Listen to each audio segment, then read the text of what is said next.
Okay, we're talking about chapter 11, and going to sort of talking about electrons as they transition again from one energy level to the next. There's either going to be sort of a release of energy as they go from a higher energy level to a lower energy level by the atom, or obviously the atom will gain a certain amount of energy to cause those electrons to go from a lower state of energy to a higher state of energy. And when we talk about sort of energy being given off in the form of waves, so we have sort of our wave, and we talked about our wavelength, which again is between two crests or two troughs there. Again, typically wavelength is meters or nanometers is very common, sometimes centimeters. We also have the frequency, and the frequency of a wave is usually given in reciprocal seconds. That is the same as a hertz. So again, a hertz there is equal to a reciprocal second. So it's basically a one-to-one relationship between them.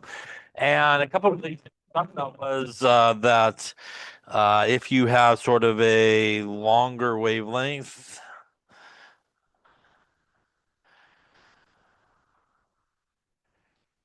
you usually will have a lower frequency, and that usually sort of relates to lower in energy, as opposed to if you had sort of a shorter wavelength.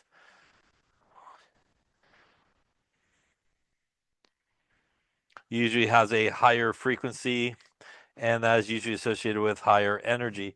So one of the things that we talked about is you could calculate, for example, as this sort of photon of light comes off, as the electrons transition energy levels, you could calculate the wavelength or the frequency if you have one or the other via this one here, which is our speed of light, which again is 2.9979 times 10 to the 8 meters per second here. Again, that is our wavelength. It does need to be in meters. Our frequency in reciprocal seconds. And again, that is how we get to sort of the units associated here with the speed of light, which is a constant, and you always have. To calculate one or the other, it's really the same calculation as speed of light divided by the other sort of variable. So if you have the frequency and want the wavelength, you're going to take c divided by the frequency. If you want the frequency and you have the wavelength, you're going to go c divided by the wavelength. Again, you do want to make sure that the wavelength is in meters when you're using this, again, so that everything cancels out correctly. We also saw that we could calculate the energy associated with a wave, and the energy associated with a wave is E is equal to h times the frequency. H is Planck's constant, which is 6.63 times 10 to the minus 34 joules times seconds. Once again, much like the speed of light, you do need to know that constant value. And the frequency there, again, is our reciprocal seconds. So when we look at the energy here, just in terms of units, we will have joules times seconds, and our frequency will be 1 over seconds. The seconds here will cancel out, and you will end up with joules as the units associated with it. We could also use sort of this equation and the formula we saw earlier and sort of tie them together. C is equal to our wavelength times our frequency, and that means our frequency is divided by c times the wavelength. And if we take E is equal to h times the frequency and basically put that in, it gives us E is equal to hc divided by the wavelength. So you actually have a couple ways you could calculate the energy associated with a wave. If you know the frequency, you can go right into the left equation. Again, if you know the wavelength, you go into the bottom right equation there. And once again, it does need to be in meters. Always our wavelength go into these equations. Now, again, as these electrons are transitioning from one energy level to the next, maybe they rise up and they're coming back down. Again, the atom will give off energy in the form of light. And as we've been sort of talking about a little bit, this energy is sort of a quantized energy. And that means, again, that electrons will basically gain or lose enough energy to fully transition from one energy level to the next. As that energy comes off, depending on the wavelength of light that comes off, may fall somewhere in that electromagnetic spectrum.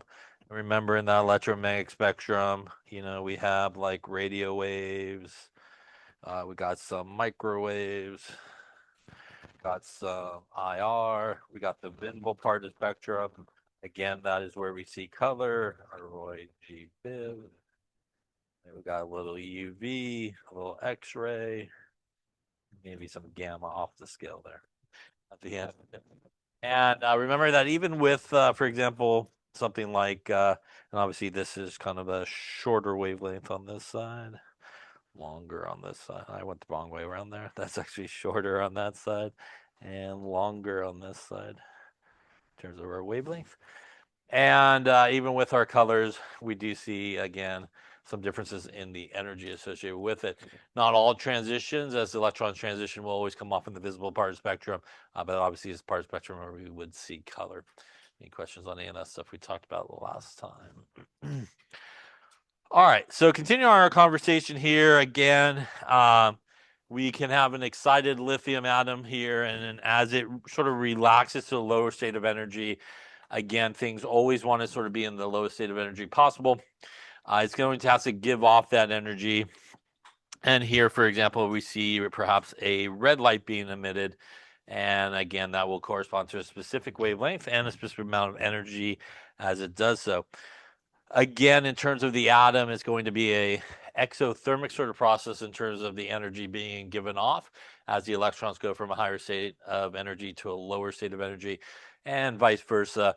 It'll be more of an endothermic process as your electrons go from a lower state of energy to a higher state of energy, much like we'll do tomorrow. I think we're doing some flame tests. So when you stick that thing into the flame, that excites all the electrons, and you're obviously adding a lot of energy to your atoms when you do so. So this brings us to a little bit about Bohr's theory of the hydrogen atom and some emission spectrum that we typically will see. So an emission spectra of various substances is really going to be one of two types of spectrum that we tend to see. And one is a continuous spectrum, and one is really a line spectrum. And a line spectrum is typically what we see for elements. And the emission spectrum can be basically obtained through one of two things. As I mentioned before, something like when you do like a flame test, obviously you stick your element into the fire. It's going to collect all that energy from the fire and going to excite those electrons. You can also maybe like use electrical current in an electron discharge tube. Um, and obviously, when you throw the switch there, it's going to cause a lot of electricity to go through there, and a lot of energy is going to excite those electrons, kind of like a neon light and stuff like that. And those colors sort of start to come off. Now, when we look at certain things, a red hot iron bar will glow, and that's the visible part of the spectrum that we can see. The warmth is maybe from the IR part of the spectrum. So that's what we're talking about. Again, not always going to be the visible part of the spectrum where these sort of transitions come off. A common feature to the emission spectrum of the sun and heated solids is that they are continuous, and all wavelengths of light are represented. So, for example, there's basically quantized energy and there's sort of continuous energy. And a very easy sort of analogy, we might have touched upon it last time as well, is you can think of like continuous spectrum and things that sort of give off a continuous spectrum as the energy really can happen at any point.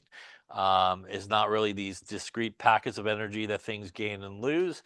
And it'd be like walking up a ramp here. So if you had a ramp and you were walking up a ramp, you literally could stop again anywhere you would like, sort of along the way.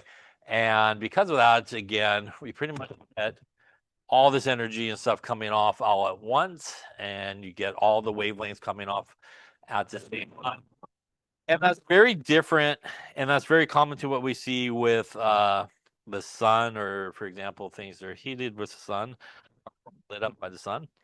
That and more what we see with elements or of a line spectrum. A line spectrum will be sort of discrete and basically being given off and absorbed. And this is more like stair sort of example. And again, as I mentioned before, if you're walking up or even downstairs, you will typically have enough energy to fully make it to each of the steps.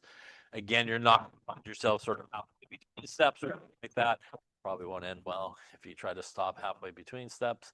And that's sort of how electrons and elements sort of transition.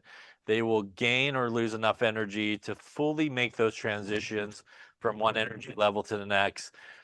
They will not find themselves along the way. And what this ends up giving us is really two types of spectrums. This is going to be more, for example, if you looked at it through a prism and you were looking at sort of colors, you would get more of like a rainbow sort of situation happening. You see all the colors sort of coming off at once if you kind of looked at it through a prism and separated it up, as opposed to over here where you would get a more line spectrum, which are these distinct lines that would come off with some different colors at specific thing. So again, because we have the quantized energy there on the right, we get these real distinct lines that come off when we sort of look at it, for example, through a prism, a spectroscope, something like that, that's got something in there, as opposed to we just kind of see everything coming out in a more continuous sort of situation. And that is, again, what I was referring to as the line spectrum, and the emission of atoms in the gas phase don't really show a continuous spectrum. They do show this really line spectrum.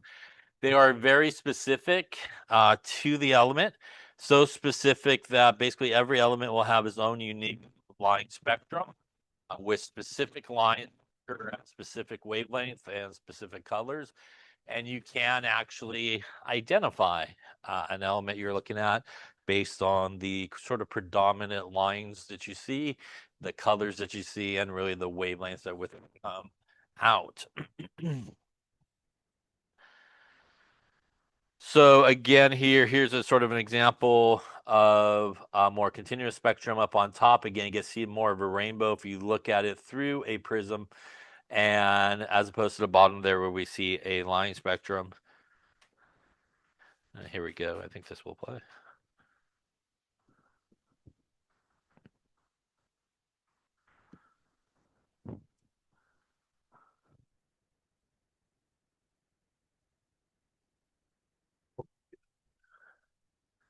So again, if you look at sort of a lamp through electron discharge tube through a slit with a prism, you'll see these distinct sort of lines coming out at specific wavelength and specific colors. And again, each of those lines really represents sort of an electron positioning from a particular energy level to the next. As opposed, again, if you looked at sort of through the same thing as something that was lit by the sun, again, you just see sort of everything coming out at once, more like a rainbow. Now, when we do this, for example, hydrogen, if you look at sort of through a spectroscope with a prism in it there, the hydrogen discharge tube, you would see these distinct lines coming out. And once again, each of these do represent basically an electron transitioning, in this case, downward from a specific energy level to the next. Now, as we also talked about, there is a difference in terms of the energy, bless you, in terms of the colors. And we know red here is actually a longer wavelength and it's going to be a little bit lower in energy, as opposed to what we see over here more in the kind of violet range. That's going to be a shorter wavelength and a little higher in energy.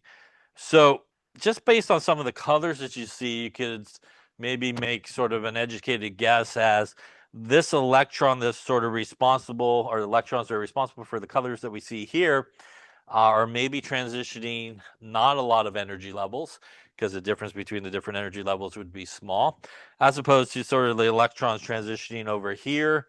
Maybe it's going a little bit further in terms of energy levels, causing a little bigger energy change that occurs than say here where maybe it just drops sort of one level as well. So again, depending on the levels that it drops those electrons or how many, it will give us again a greater amount of energy, a shorter wavelength, and probably some colors closer to the purple side as opposed to more on the red side.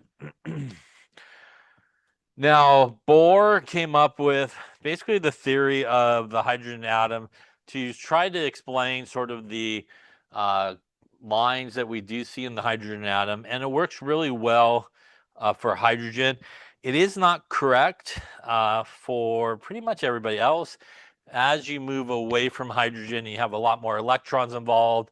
And like I said, it doesn't really hold up very well, but it does sort of explain sort of those lines or those four sort of lines that we do see in the hydrogen atom.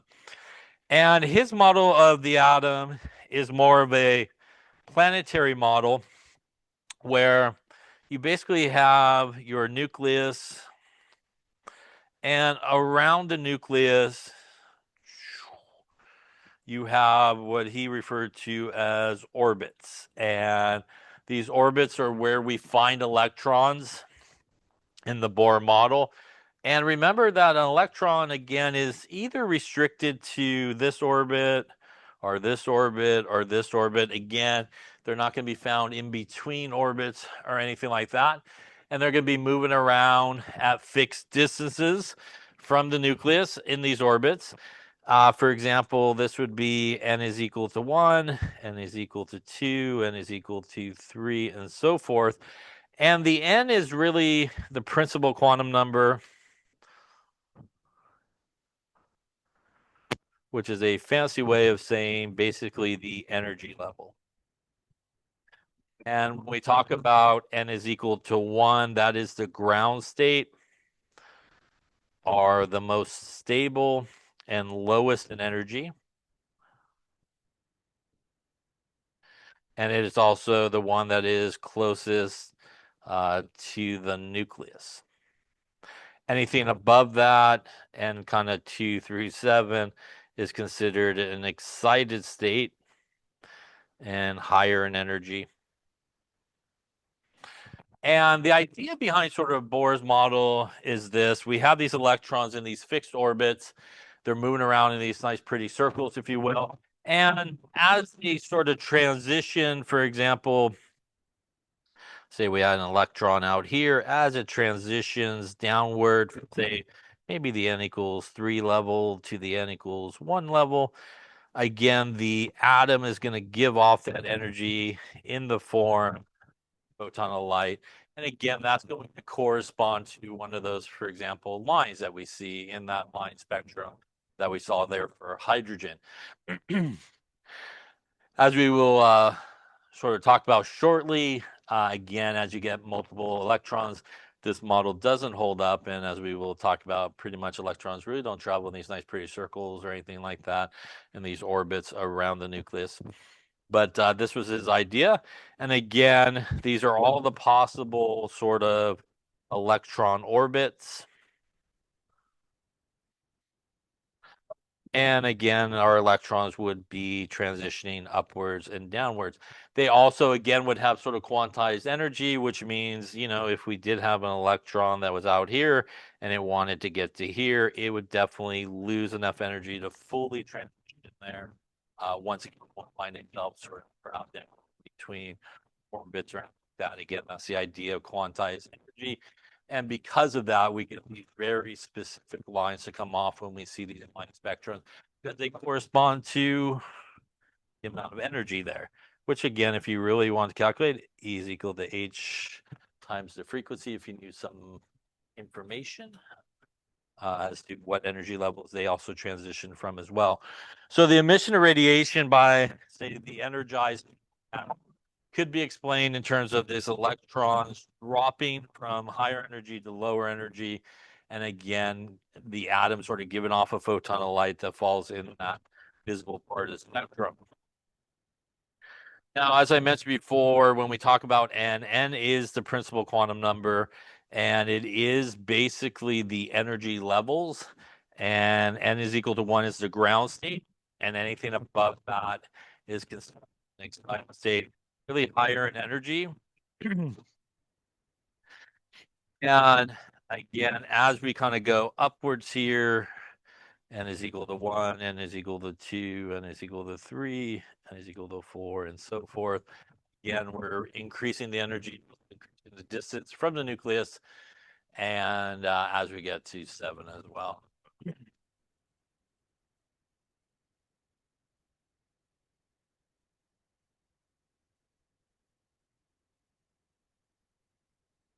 Now, n is a principal quantum number. It's actually 4 principal quantum numbers. We don't really talk too much about the other 3 in this class. When you take 1A, you will talk about the other 3, but we will touch upon it as we talk about electron configuration, as it sort of explains a few things. And again, when we look at hydrogen and its excited states, we have, for example, again, an electron making this kind of smaller transition here on the left. And because of that smaller energy transition, that would correspond again to a longer wavelength. And we see like a red sort of coming off, as opposed to the electron that's making this transition here on the right, which is a much bigger energy difference. And that would again correspond to a lower wavelength. And again, we see a color coming off more closer to kind of the blue violet range, where we have a smaller wavelength associated with those colors.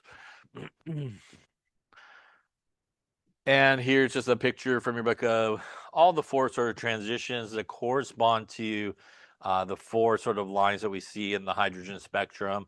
And again, you could probably make some estimates here as to maybe what colors are which. Again, this one looking like maybe the smallest energy transition might be more the red, this guy getting towards the violet.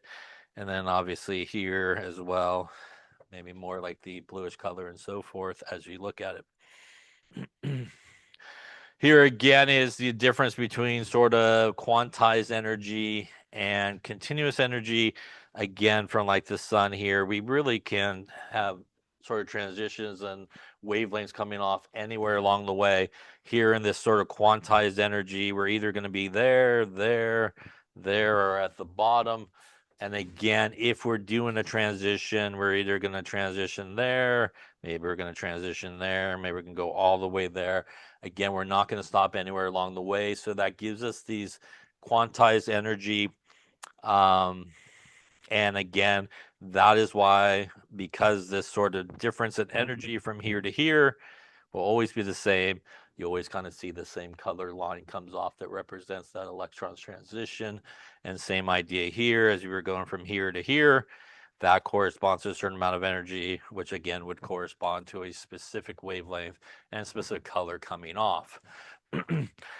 As opposed to what we have over here, where everything's coming off. And again, that's where you get more of that rainbow sort of color that everybody's coming off all at once. There's our ramp versus our stairs example. So let's talk a little bit then about the wave mechanical model. And really, as I mentioned, sort of Bohr's model, his planetary model of the atom, works really well to describe what we do see with hydrogen. But as we move away from hydrogen, it doesn't sort of hold up for multi-electron sort of atoms. And we are going to kind of move away from that to a more wave mechanical sort of model. And one of the early sort of ideas that occurred was by a guy named de Broglie, and he basically came up with this idea. And oddly enough, he didn't really do any experiments, more theoretical of what was happening, and later sort of proven through sort of experimentation. And he basically reasoned that if light could behave like a stream of particles, then perhaps particles like electrons could also have wave-like properties. And according to de Broglie, an electron is really bound to the nucleus and behaves sort of like a standing wave. So obviously, as we talked about, there's going to be attraction between the electrons, which are negatively charged, and the nucleus, which is positively charged. And that is sort of what, if you want to kind of think about it, kind of ties the electrons to the atom so they don't all just fly off. And again, with a standing wave like your guitar string, right? If you pluck it, you will get a wave that will occur, but your string doesn't pop off your guitar, hopefully, and it stays on there. And that's sort of the idea here with the electron having this wave-like function, is sort of tied to the nucleus and can be moved around with sort of wave-like properties. When we talk about sort of waves, there's a point where there's like no amplitude. and that is what is sometimes referred to as a node. And that's the point where we have kind of no amplitude on the wave. And that's sort of the idea that instead of these electrons kind of traveling in these nice pretty circles, they are sort of tied to that nucleus in this wave-type function, and they're moving around in space, such as that property. And his reasoning led to the conclusion that waves can have particle-like functions, and particles like electrons can definitely possess wave-like functions. And what this really did is sort of started to move us away from this idea of 100% of we know exactly where we can find an electron at any moment, like we think about Bohr's model of the atom. These orbits, which are circular orbits, they're obviously circling around the nucleus. In theory, right, if you put your finger on the orbit there, eventually the electron will come back around and you'll be able to find it and be able to hit it. And again, we're kind of moving away from this, and this was one of the sort of early steps that helped us sort of do that. Another kind of important sort of aspect that is, again, kind of moving us away from Bohr's model is what's known as the Heisenberg uncertainty principle. And the Heisenberg uncertainty principle basically states, for example, that it's impossible to know simultaneously both the momentum and the position of a particle, for example, like an electron. And really, with Heisenberg's uncertainty principle, the kind of interesting thing about it is the more you know about one, the sort of less you know about the other. So the more you know about the position of the particle, the less you know about how it's traveling, and vice versa. The more you know about sort of how it's traveling, how it's moving, the less you know about its position. And so instead of, again, thinking about Bohr's model where they're definitely in these orbits, they're going around these nice circles, I know exactly where they're at, I know exactly how they're traveling, we're getting to a process here where we're moving away from that to this idea of I'm not really sure how the electron is moving. I'm not sure exactly where an electron is. I do know it's got some wave-like function as it's moving around the nucleus. I know it's sort of tied to the nucleus. But again, I'm really moving away from this idea of I know for sure, like if I just wait around here, my electron's going to come around the circle again and eventually get there. Sort of the last sort of thing that helped us sort of move away from Bohr's model of the atom, and obviously these things are way more detailed than obviously we're covering in here, but which is known as Schrodinger's equations. And if you ever take physical chemistry, you do a lot with that, and a bunch of derivatives and stuff that you get to play with. But what Schrodinger said with his equations is because, we don't really know how an electron's moving, we don't really know exactly where it's at. It's got some wave function. His equations are all about wave mechanics and wave function. And basically what he came up with was because we really don't know exactly where any of these sort of particles like electrons are, the best thing that we could do is basically come up with the idea of there's a good probability within the atom that you could find an electron in a certain location. Now, because there's a high probability of you finding an electron in a particular location of the atom, it does not mean that you actually know exactly where it's at or how it got there or how it's moving. But there's a good probability or good chance that you could find an electron in certain areas of the atom. And what we look at sometimes is referred to as electron density. And areas where we have high electron density usually represents a good probability of finding an electron in that area. Again, you have really no idea of like how it's moving, where it's exactly at any particular point, but there's a good chance if you're kind of looking around that area, you should perhaps come across an electron. And there's areas of low electron density where sort of the opposite is true. There's probably a less of a probability of finding an electron. Does not mean you can't find an electron out there, but you would have a better shot. Your luck would probably be better in a higher electron density sort of area. If we think about the atom, we got our positively charged nucleus.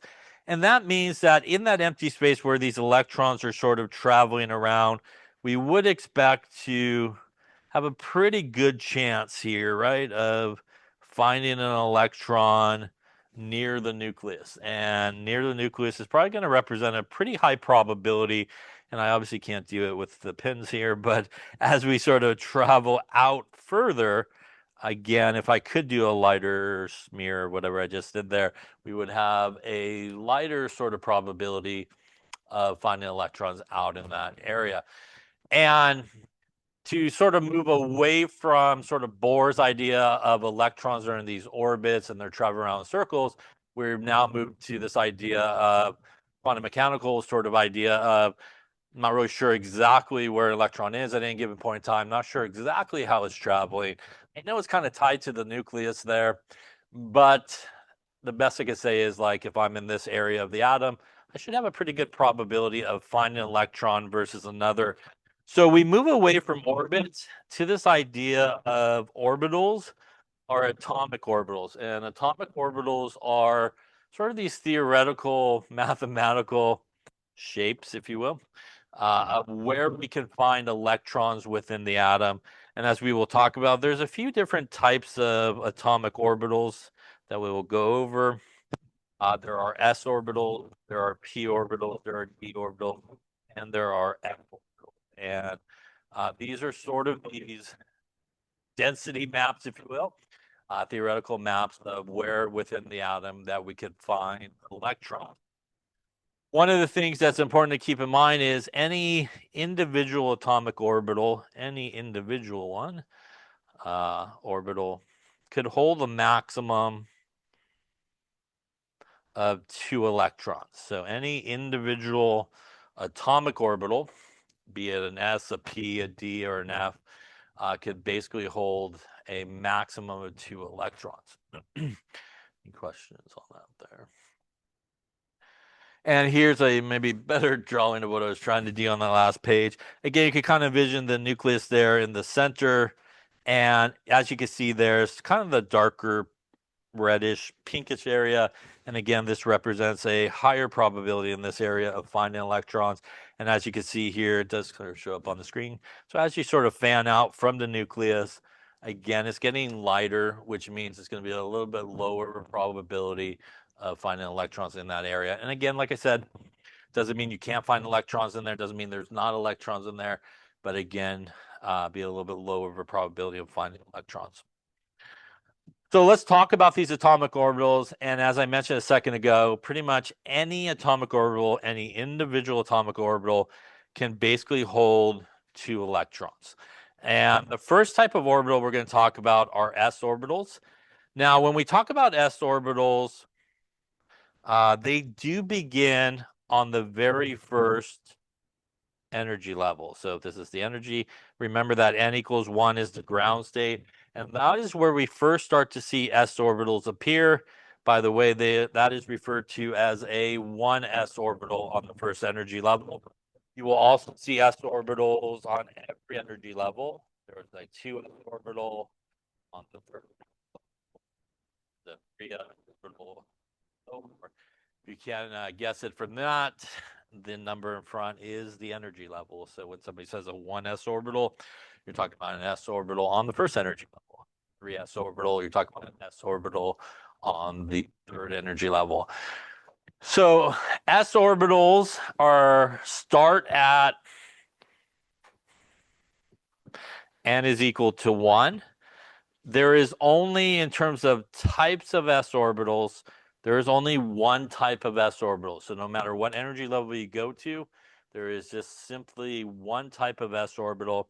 Again, if that's represented by a line, that means that if you were to fill the s orbital up completely, if each of these arrows are electrons, then you could put a maximum of 2 electrons in there, and it would be filled. The shape of an s orbital is basically just a sphere. It's the same shape no matter what energy level you're at. It just gets bigger as you go from one energy level to the next to accommodate all the electrons there are. And here's sort of our s orbital there. And as you can see here, the nucleus is sort of in the middle. And it's basically a sphere there on the x, y, and z axis there. And again, you can see that most of the electron density in an s orbital would be found near the nucleus there. which would be sort of towards the center. And as I mentioned, as you go from 1s, 2s, 3s, again, just gets bigger in size to accommodate the electrons. The next type of orbitals that we come across in terms of atomic orbitals are the p orbitals. And the p orbitals do not start until you get to the second energy level. So that is where we first start to see p orbitals appear. There are no p orbitals on the first energy level. They do appear on the second. So if we just kind of fill in here on our n is equal to 1, all we have is our 1s orbital.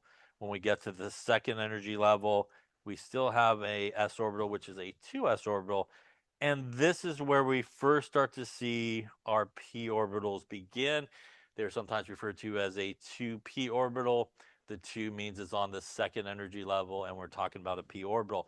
Unlike an s orbital, there's actually 3 types of p orbitals on any energy level. So any energy level where there's a p orbital, there are 3 different types. There's the px, the py, and the pz orbital. That is basically in 3-dimensional space where you find each of those orbitals, one on the x-axis, one on the y, and one on the z-axis. They are essentially, however you want to sort of look at them, they are like a figure 8, badly drawn there, sort of deal. And when we look at, for example, our 2p orbitals, again, this is sometimes the px orbital, the py orbital, and the pz orbital, because each individual p orbital could hold 2 electrons. If we were to fill up all of these guys, we can max out at 6 electrons in terms of maxing out.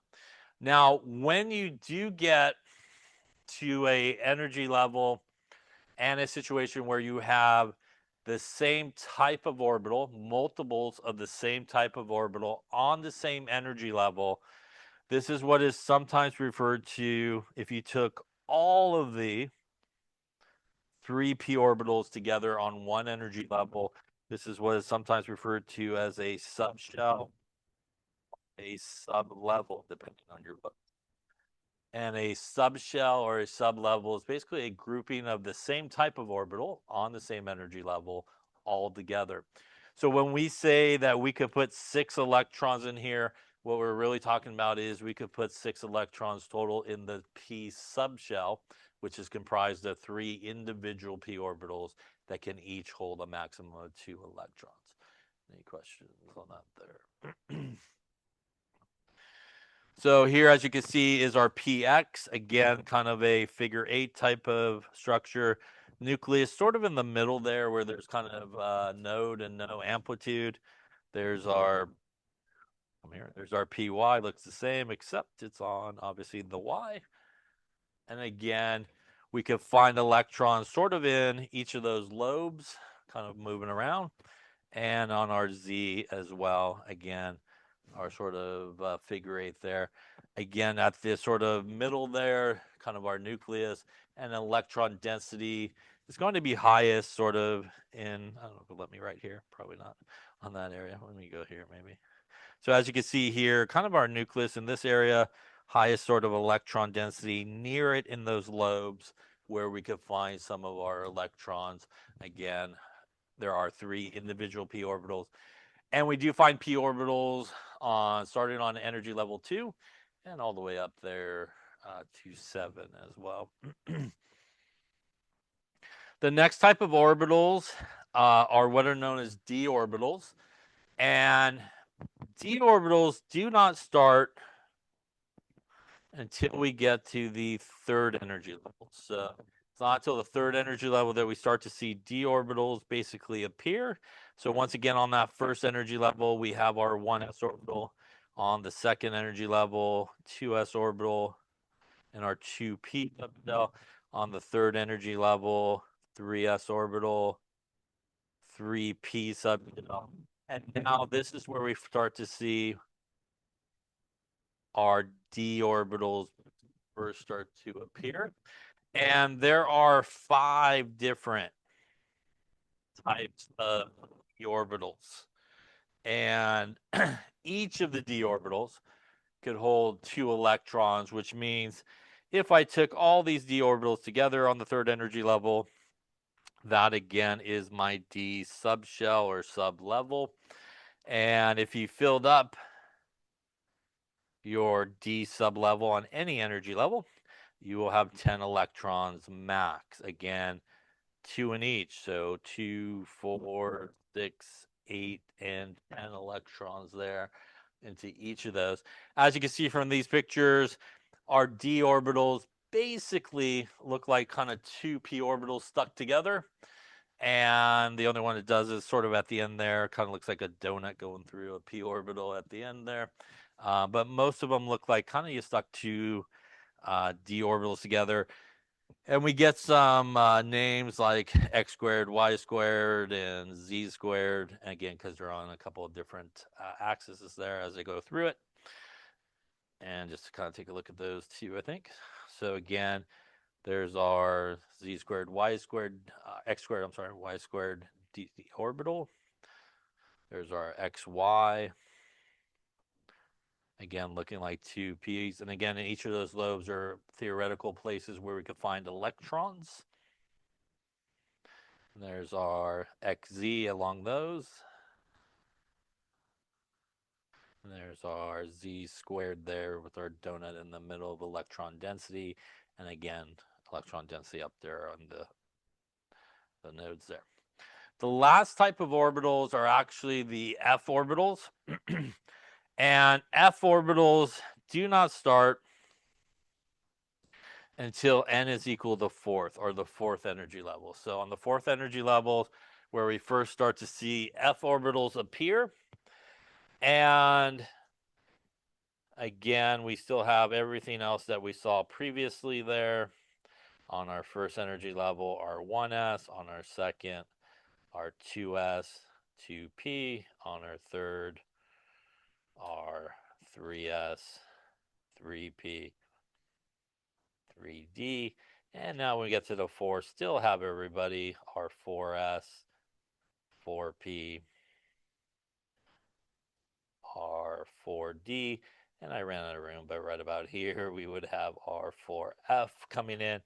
And in terms of our f orbitals, there's actually 7 of them. So there are 7 types of f orbitals. And because of that, if we take a look at our 4f here, 1, 2, 3, 4, 5, 6, 7. If we took our 4f subshell and filled it completely up, we are looking at a maximum of 14 electrons if we put a 2 into each. By the way, on any of these orbitals, they do not necessarily have to be fully filled. They could be partially filled. They can be fully filled as well, but that is the maximum. So first energy level, only s orbitals. Second energy level, that's where we first start to see p's. Third energy level, that's where d's start to occur. And on our 4th energy level, that is where f orbitals basically start to appear. In terms of f orbitals, 4th energy level, 5th energy level is typically where we go. And for our d's, usually 3 through 6 is usually kind of where our d's sort of come out. Any questions on that there? Okay.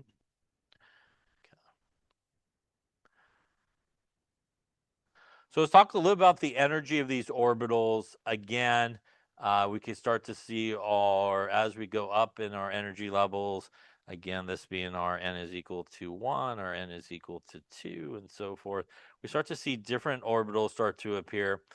And when we look at all these sort of orbitals in hydrogen, and again, this would be like n is equal to 1, n is equal to 2, n is equal to 3, n is equal to 4, and so forth. What we do see is if we look at everybody on a particular energy level, they're all equal in terms of energy. So all those orbitals are basically exactly equal in energy. And before we talk about what happens when we get a lot of electrons involved, let's again just kind of talk about a few different terminology. And we kind of touched upon one already. if we are talking about a particular energy level like n equals 2, n equals 3, n equals 4, whatever it may be, this is sometimes referred to when we look at everybody on an energy level as a level or a shell. So if somebody says, for example, how many electrons on the n is equal to 2 shell or level. When they talk about that, they are talking about, for example, everybody that is on that level. And if you look at it, that's going to be 2, 4, 6, and 8 electrons. Be the answer in that case. Now, as I mentioned a second ago, you were asked a question like how many electrons in a 3D subshell. When we talk about a 3D subshell, we're only talking about those d orbitals on the third energy level. And that would be 1, 2, 4, 6, 8, and 10. And that would be 10 electrons in this particular case would be the answer. Now, if we're asked, how many electrons in a 4p orbital. Now, when we're asked about how many electrons, if we were to max out a 4p orbital, the answer to this one is over here. This is the 4p orbitals. The answer to this one is actually 2 electrons. It is not 6 because we're specifically talking about an individual orbital, which means we could be talking about this orbital that could hold 2. We could be talking about this orbital that could hold 2, or we're talking about maybe this orbital that could hold 2. Now, if you were asked how many electrons to max out the 4p subshell, now you're talking about all 3 of those guys together, and now we're talking about 6 electrons in this case. So that's sometimes a question people miss because they just read the 4p and forget the part about the orbital, and they just think they're talking about all of them together. But again, any individual orbital, no matter which one it is, what energy level it is, will only hold 2 electrons. So you want to be just careful on that. Any questions on that? By the way, if you don't want to like draw all that out and all that and try to figure out, for example, if you were at like n equals 5 or n equals 4, you might not want to draw out all the lines, try to figure out how many electrons there is. So there is a quick way if you just want to know the max electrons on a energy level. You could just do 2 times n squared, and n here is the principal quantum number. You square and times by 2. So for example, the one we just did, you would go 2 squared is 4, 4 times 2 is 8. Yeah, and that would be 8 electrons if you filled it up. If you're doing the third energy level, again, you would square the number first. So that is 9 times 2 is 18 electrons. So 2, 4, 6, 8, 10, 12, 14, 16, bless you, and 18 if you filled up the entire way. So if you take 2 times n squared, you could really quickly sort of figure out how many electrons if you wanted to fill up the entire energy level for that. By the way, in terms of orbitals, we do sort of tap out here on the periodic table at F's.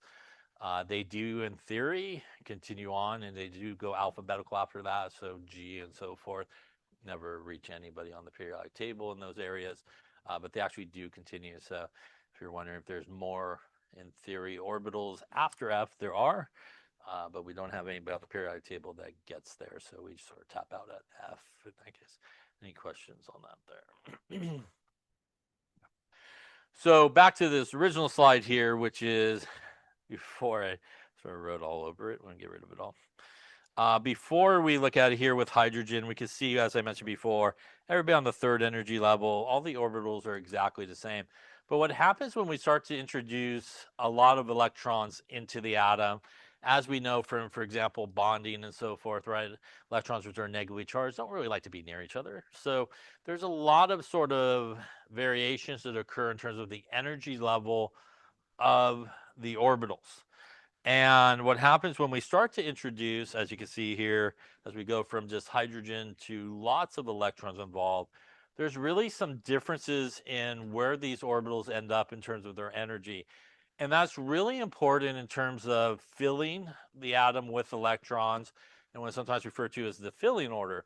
So how electrons go into the atom is they essentially go in lowest energy first and kind of fill that up, and then go to the next lowest orbitals, fill that up, next lowest, and so forth, until they basically fill up all their electrons.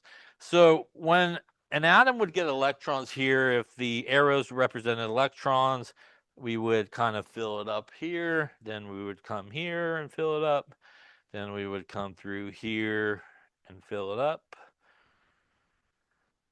then we would come here, next lowest in energy, we would come through here and fill.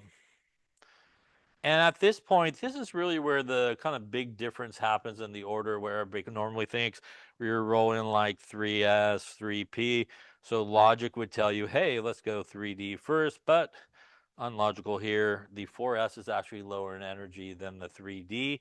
So we actually will fill the 4s up first, and then we'll start filling up the d. And that pattern of it's filled first, then the D continues, as you can see here, S first, and then the D does happen. So upon filling order, when you're sort of writing electron configuration, electrons will definitely go into the S's first and then the D's. And that is usually how we write electron configuration, is sort of how they go in there. They are very, very, as we'll talk about, very close in energy, the S orbitals and the D orbitals, but they do get the electrons first. So that brings us to electron configuration. And electron configuration basically is the order at which electrons are put into the atom. And again, basically filling from lowest energy to highest. Now, to be able to write electron configuration for pretty much anything on the periodic table, you basically need to know two things. And the first major thing that you need to know is the number of electrons you could put in things. So as we talked about before, if we want to max our electrons, s orbital, that's going to be 2. P subshell is going to be 6. D subshell, all of them, 5 of them will be 10. And F subshell, all 7 of them will be 14. So if you know that you could put 2 electrons in an S, 6 total electrons in a P subshell, 10 in a D subshell, and 14 in an F subshell. And you know this chart right here, this is the chart of the order, which we start always up on top. And we basically follow the arrow. So we would come here, hit 1s, and then we would zigzag back around, come this way, zigzag back up. And if you follow this order, you will see we go from 3p to 4s to 3d. So we always sort of start and zigzag back around to do so, and stop obviously wherever we need it. So the good news about this chart is this is a chart that you can very, very easily make for yourself on a piece of paper. And essentially all you have to remember is what we just talked about, which is on the very first energy level, the only orbitals that are present are an s orbital, one s orbital. Then it's not till the second energy level that you start to see p orbitals. So you come down to the right a little bit and you write a 2p. It's not till the third energy level that d orbitals happen. You come down a little bit to the right and write a 3d. And it's not till the fourth energy level that the f orbitals begin. So down a little bit to the right. And that is really the basis of this chart. And all you have to remember is 1, 2, 3. And all you have to do simply at this point is put the right number underneath them. Just go straight down number. So underneath here, I would go 2s, 3s, 4s, 5s, 6s, 7s, 2p, 3p, 4p, 5p, 6p, 7p, 3d, 4d, 5d, 6d, 4f, 5f, right? And basically you just pretty quickly recreated that chart for yourself, and basically you could just add the arrows and you can make it quickly. So if you just remember sort of on the diagonal there, 1, 2, 3, 4, put the numbers straight down. I'll be honest with you, even if you lay up a 7D, it's not going to make a difference. You're not going to get there anyways. So even if you put a couple extra numbers on the bottom, you're not really sure where it should stop, or if the F should stop at 5 and you did like a 6F, you'll never get there anyways.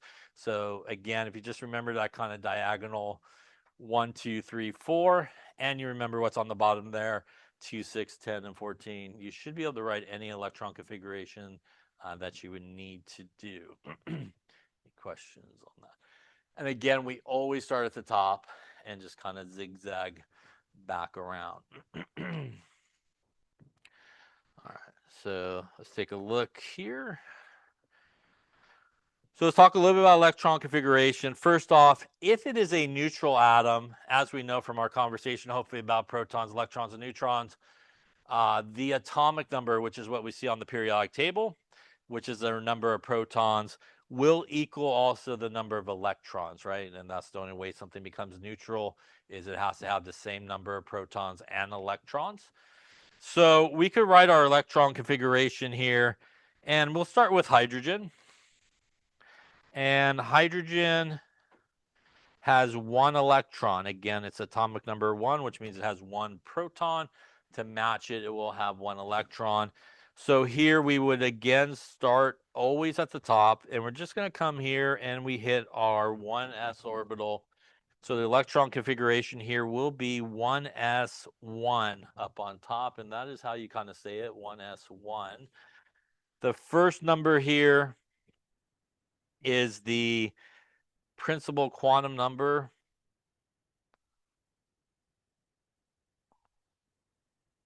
That n number, it's basically the energy level.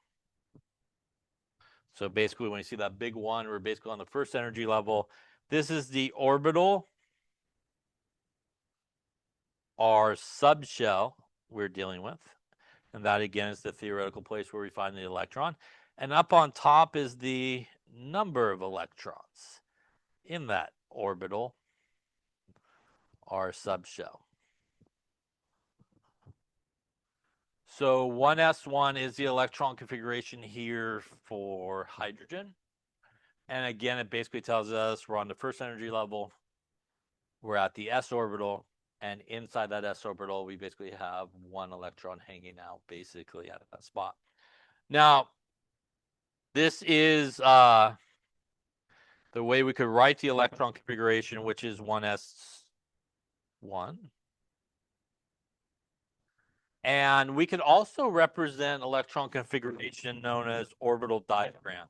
And in orbital diagram, we use arrows to represent electrons, and we use either boxes or lines to represent the orbitals. So here, if we were going to draw the orbital diagram for hydrogen, we would have 1 box or 1 line, and we would put our electron in there, and the first electron that goes in is always pointing in the upwards direction. So we always kind of put the first electron in the upwards direction in this case. And that would represent the orbital diagram. So if you're asked to draw an orbital diagram, it is not asking you to draw pictures of the different orbitals. It's asking you to do some lines or some boxes and some arrows to represent the electron configuration. Any questions on any of that there? All right, so continuing on here. The next sort of important rule in terms of electrons is what is known as Pauli's exclusion rule.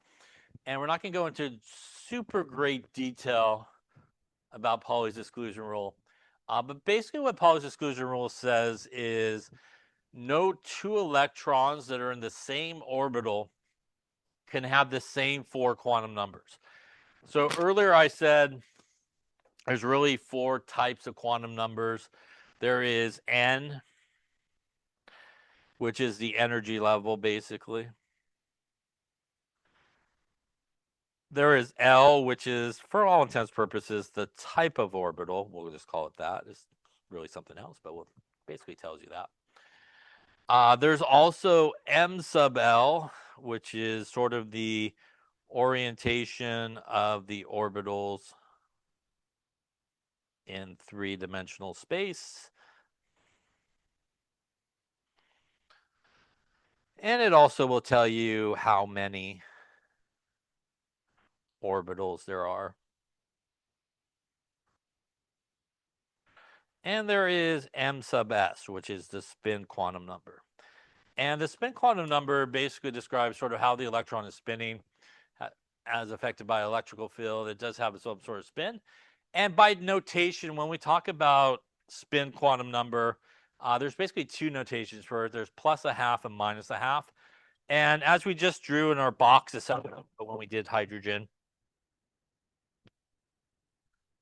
and we do our 1s, when we put our arrow in there in the upwards directions, that means that the spin quantum number is actually what is referred to as plus a half.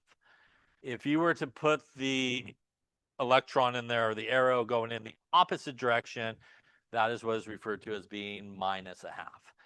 So Pauli's exclusion rule basically says that if you were to put two electrons into this orbital, they cannot share the same four quantum numbers.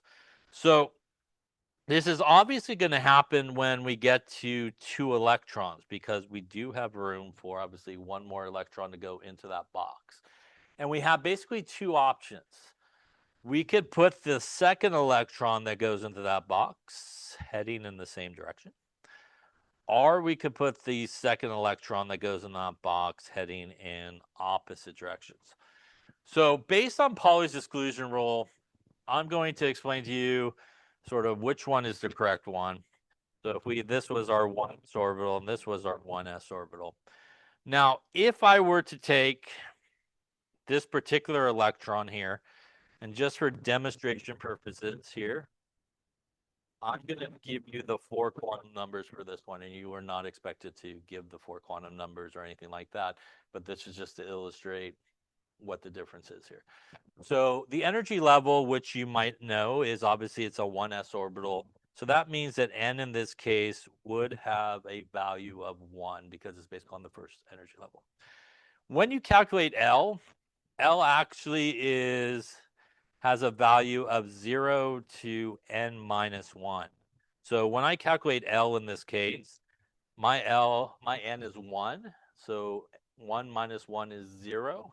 So my value of L in this case is a value of 0. By the way, for future reference, when you get to the next class, a value of 0 for L means that you are sitting with a s orbital. Basically, what the 0 represents. If you have a value of 1, it represents a p orbital. Value of 2 represents a d orbital, and so forth. So when you see that principal quantum number of L is equal to 1, basically in this case represents a s orbital. And that's what we see here, right? Our electrons hanging out there in the s orbital, basically. Now, when we do m sub L, it could have values of negative L to 0 to positive L. And again, you don't have to worry about any of this. But in this particular case, the m sub L value would be 0, as obviously negative 0 is still 0, and positive 0 is 0, and 0 is 0.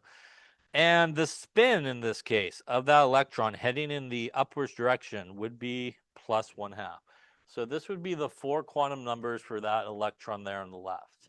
Now, if I were to put the second electron in this orbital in the exact same orientation, I will end up with the exact same numbers. My n would be 1, my L would be 0, my m sub L would be 0, and my m sub s would be plus 1/2. And now both of those electrons have the exact same four quantum numbers. That is a violation of Pauli's exclusion rule in this case. So how do we get around that? We get around that simply by flipping the arrow the other direction, in a sense. As simple as that. So the second electron is going opposite direction, because when I do the four quantum numbers to this guy, that's going to be n is 1 on the first energy level. It's still an s orbital, which means L is going to equal 0. M sub L will equal 0 as well. So really, if you take a look, all three of these are exactly the same for each of those electrons. The difference is in the spin of that electron. It is heading downwards. It is minus 1/2. that difference in the orientation of the spin within the orbital, make sure that those electrons actually don't have the same 4 quantum numbers, does not violate Pauli's exclusion rule. So the take-home message for our class here is first arrow goes up, second arrow goes down, and that will allow it not to basically violate Pauli's exclusion rule. This, by the way, when we do that, where one goes up and one goes down in an orbital, that is what is referred to as the spins being paired. So that is paired spins, sort of cancels each other out, one going positive, one going minus. Any questions on that? So again, this happens at helium. And if we take a look at helium, which is number 2 on the periodic table, has 2 electrons. Once again, we're going to start up here and come to our first spot. And we are going to hit our 1s orbital again. And that is going to give us our 1s2 in terms of electron configuration. Again, we're on the first energy level. Electrons are hanging out in the s orbital, and in that s orbital there are 2 electrons basically hanging out. And if we were going to do our orbital diagram, one would go up, second one would go down, and again that is going to give us what is known as paired spin. And again, that is how you write electron configuration 1s2. Again, no commas, no weird things. That's sort of how you want to do it. Any questions on that there? All right, let's take a break and we'll continue on. And again, we always just reset to the top here. So in this case, we are going to need to come here to our 1s, which we obviously filled up there with helium. We need 3 electrons, which means that now we need a zigzag back, and we also going to need to take the 2s orbital as well. And that's going to give us an electron configuration of 1s2, 2s1. And again here, no dashes or commas between these things. We should have a superscript up on top and a big number in front. What this tells us is we count up our top numbers. There's 2 and 1. That is 3 total electrons have been placed. It also tells us that on the first energy level, we have 2 electrons. On the second energy level, we do have 1 electron. So again, we actually have some lower energy electrons here and a higher energy electron.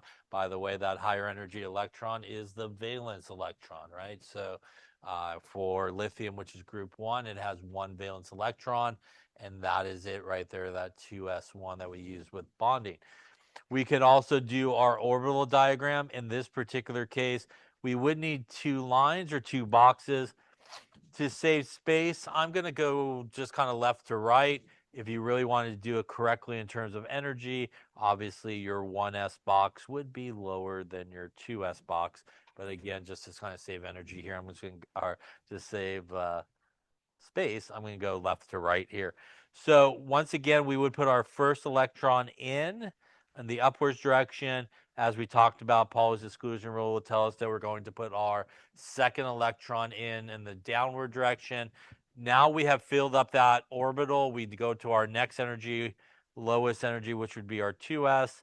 And once again, our first one always goes in the upwards direction here. Any questions on that one there? All right, continuing on here. Next up is beryllium, which has 4 electrons and 4 protons. Once again, we're going to start up here on top. Going to go here. That's going to be an s orbital. It could take 2. Going to zigzag back around. We could also put a total of 2 into there. And that's the 4 that we need in this particular case. So our electron configuration, 1s2 and 2s2 in this case. Once again, on the first energy level, we have 2 electrons.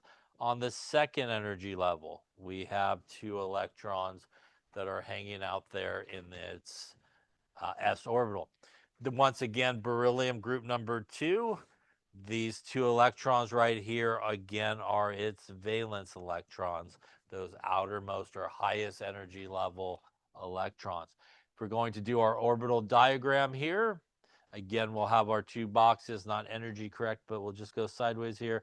First one goes up, second one goes down. Next one's going to go up, and again, we're going to pair the spins, and we're going to go in a downward direction. You can see from the orbital diagram at this point, there is no more room left in the 2s orbital. If we have more electrons, we now need to proceed to the next lowest energy orbitals, which are the 2p orbitals, would be where we would end up going next. And that's going to happen here with boron, which is 5 electrons. So once again, starting up here, we're going to go 2 into there. We're going to flip, go 2. And as I mentioned, next lowest energy is going to be our 2p subshell. And that is where those electrons are going to end up. So electron configuration 1s2, 2s2, 2p1. And again, if you count up the top numbers, 2, 2, and 1 is 5 total electrons. This case here, we have, once again, 2 electrons on the first energy level. On the second energy level, we have 2 electrons there and also 1 there. That is 3 valence electrons that boron has. That is part of group 3 on the periodic table. Those are the 3 valence electrons it uses for bonding. 2 electrons in the s orbital on the second energy level, and 1 on the p subshell there on the second energy level. Again, if we were going to do our orbital diagram, we would go upwards if we were doing the energy correct, but here we're going sideways. We need 1 box for our s orbital, 1 box for our second s orbital, and we actually need 3 boxes or 3 lines to represent the p subshell. Remember, the p subshell is px, py, and pz. There are 3 different types of p orbitals on an energy level, and all of those together make up our subshell. So again, putting in our electrons up and then down, that's filled. Up and then down, that is filled. Now our next electron going into our p orbital will be put to the left again in the upwards direction. Any questions on that there? We could also look at our p subshell there on the right, and we could see that we could actually put 5 more electrons in there before it is filled, before we have to go anywhere else. So we don't necessarily have to go anywhere else until we put another 5 electrons in there before we have to move to another set of orbitals. It does bring up what happens here with our next one, which is carbon, which is 6. And we do come across an important rule, which is known as Hund's rule. And Hund's rule basically states that the most stable sort of arrangement for electrons in a subshell is one that sort of maximizes parallel spin. So let's talk a little bit about that. We got into our p subshell, which looks something like this. And when we have more than 1 electron that's going to go into our p subshell, we do have a couple of options as to where we could put those next electron. So for example, we know for sure that we're going to put our first electron there to the left. And now for our next sort of electron, we may be thinking we want to kind of put it there. The other option is to actually put it over here in the next orbital. And there is a benefit to one versus the other, and that benefit is Hund's rule. So if we look at the first option I did, which is basically put both of those electrons together in the same orbital, the px orbital in this case, we did not maximize parallel spin, as that would then be paired spin. And parallel spin means that the electrons are basically heading in the same direction. And that is actually what you get in the second option here. Both of our electrons are going in the same direction. That is parallel spin. They're basically heading in the same orientation. And that is preferred. So we do want to follow Hund's rule whenever we come across a subshell, which again is a group of the same orbitals on the same energy level. We basically will always put the electrons in when there are multiple orbitals in a subshell. They always go in one at a time till you run out of orbitals. That maximizes the parallel spin. Then you would come back and start pairing them off. So when you hit subshells, and this obviously would relate to p subshells, d subshells, and f subshells where you have multiple orbitals, we always fill the electrons one at a time, maximizing that parallel spin, and then coming back and pairing everybody up. Again, kind of really in the picture version of it, basically left to right. Yeah, we want to go left to right and then come back left to right and pair everybody up. Again, they all will go in upwards first and then come back and pair down as you go through there. So again, as I mentioned, this happens when we get to carbon, which is 6 electrons. Again, starting on our chart, we will have 1s2, 2s2, 2p2 at this case. And again, if we count up our top numbers, we got 6 electrons. Once again, on the first energy level, we got 2 electrons. On the second energy level, we got 2 there and 2 there. That is 4 valence electrons in this case. And again, carbon being group number 4, those are the 4 valence electrons for carbon, the highest energy ones. Again, looking at our orbital diagram with our appropriate boxes and labels, we're going to go up and pair, up and pair. Now in this case, we're going to go up and up here. Again, maximizing the parallel spin, as obviously the paired ones kind of cancel each other out. Any questions on that there? All right, let's continue on here. The first period there, second period. We'll go nitrogen next, which is 7. We obviously could also see from our P subshell, we can now put 4 more electrons before we're filled. So going to nitrogen, again at nitrogen, we have 7 electrons. So 2, 4, and again, we could get into 7 by just stopping there. And that will give us an electron configuration 1s2, 2s2, 2p3. Once again, on this second energy level, we have 5 electrons, which are the 5 valence electrons that we see for nitrogen in this case. And again, if we were going to do our orbital diagram, we're going to go up and down to pair, up and down. And now we want to go up, up, and up at this point. You can now see that we have half of the 2p subshell filled. We could also hopefully see we are out of upwards here, right? So at this point, we have no option. Now we're going to go back and start pairing them off. Again, that should still sort of maximize the parallel spin that is left. So finishing out the first 10 here, we'll go oxygen next, which is 8. And we're still in the P subshell since we have room. So 1s2, 2s2, 2p4 in this case. Once again, on the second energy level, 2 electrons in the s orbital, 4 electrons in the P subshell, gives you a grand total of 6 valence electrons for oxygen. Again, group number 6 on the periodic table.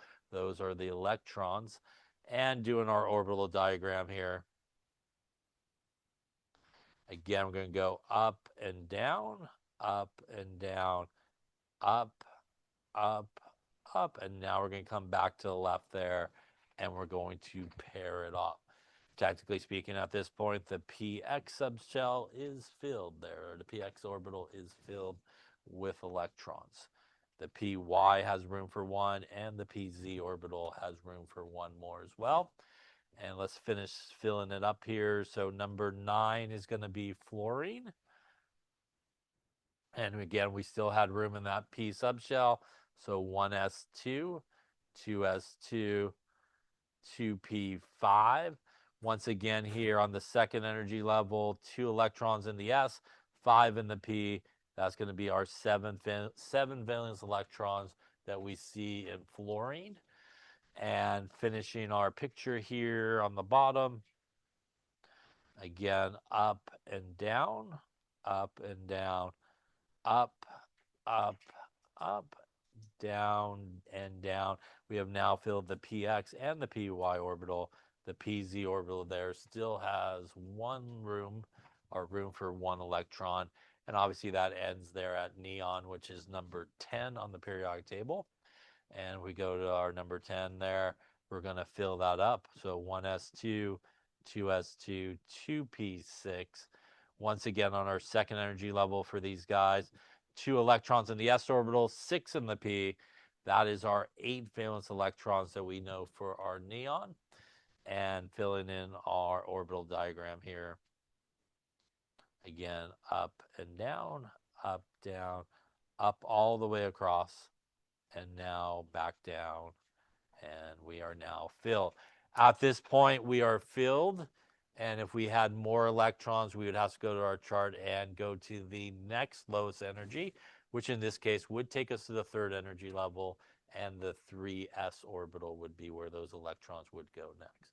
Question. Look, so obviously here argon's 18 electrons, and once again, if we kind of start up here, we know S could give us 2, come back, another S is 2 more, that's 4.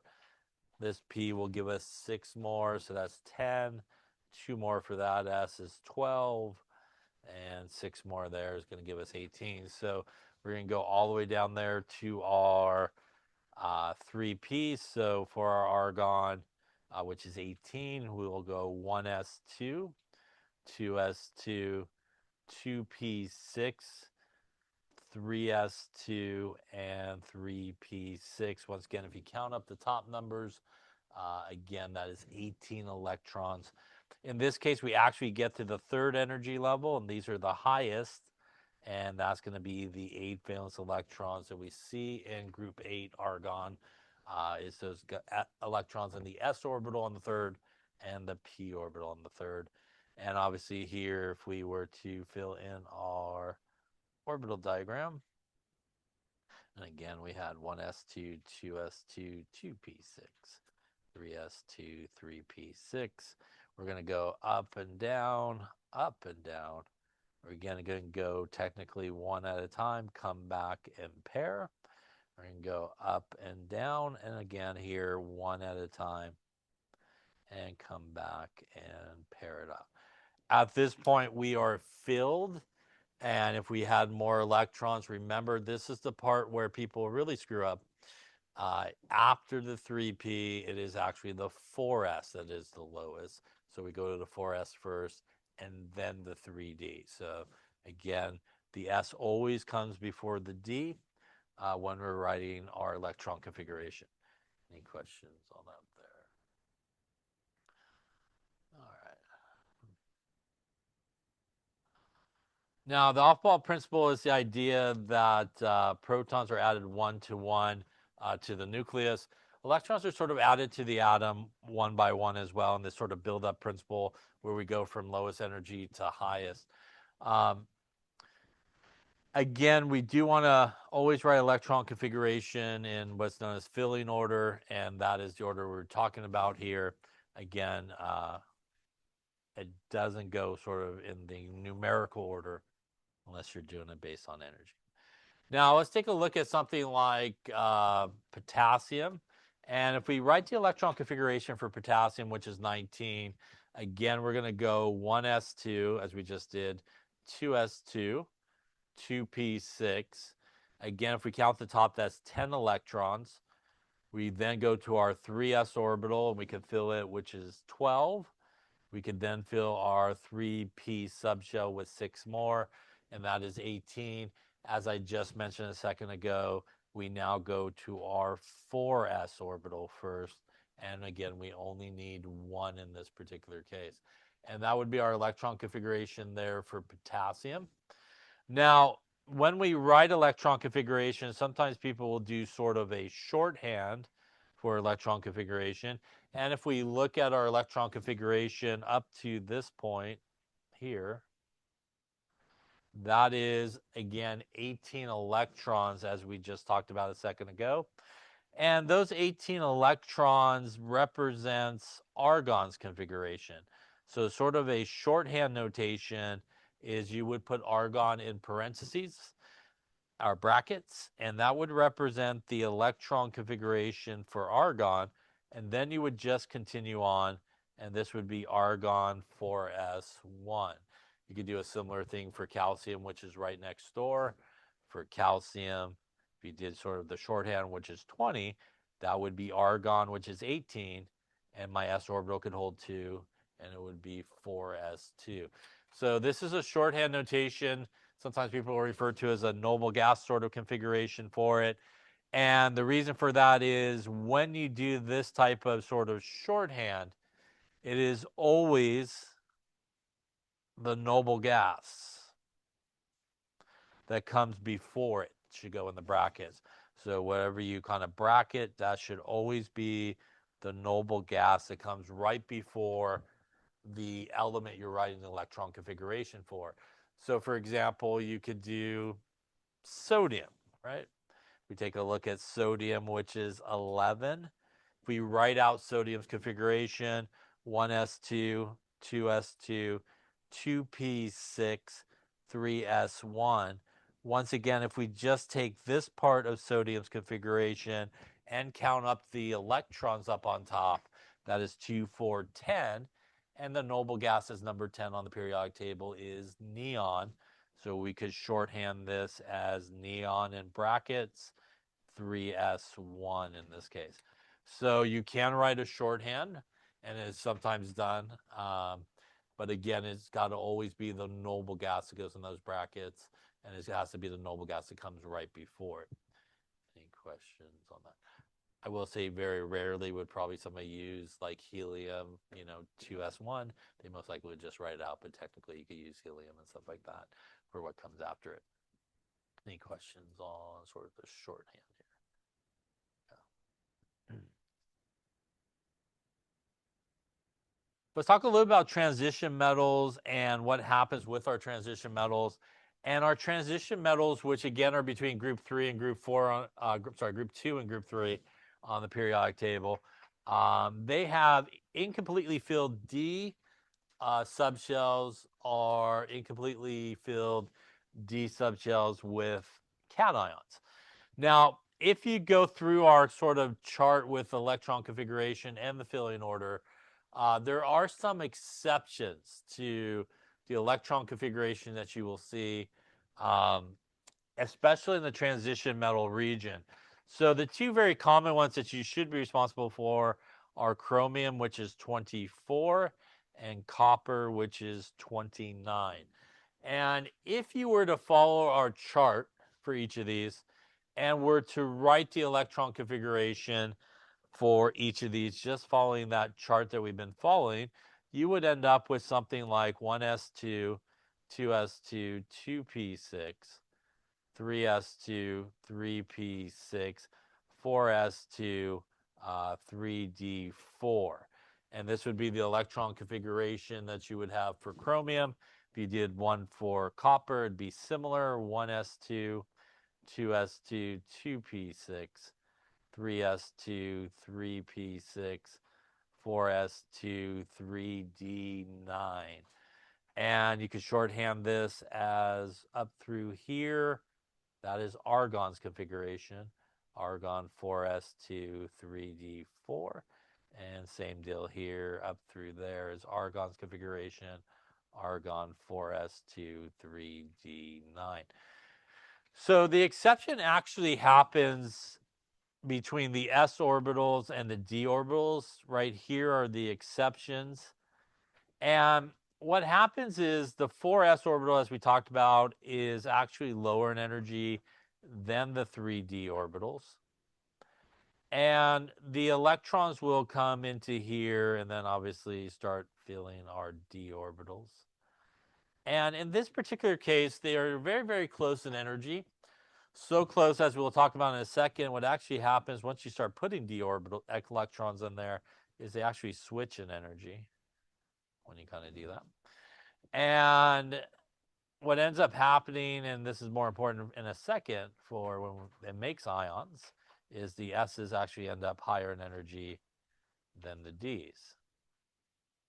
And this is also why, for example, You may sometimes see electron configuration written almost in order, where it goes from like 3s to 3p to 3d, and that is typically written in the terms of energy, which is correct.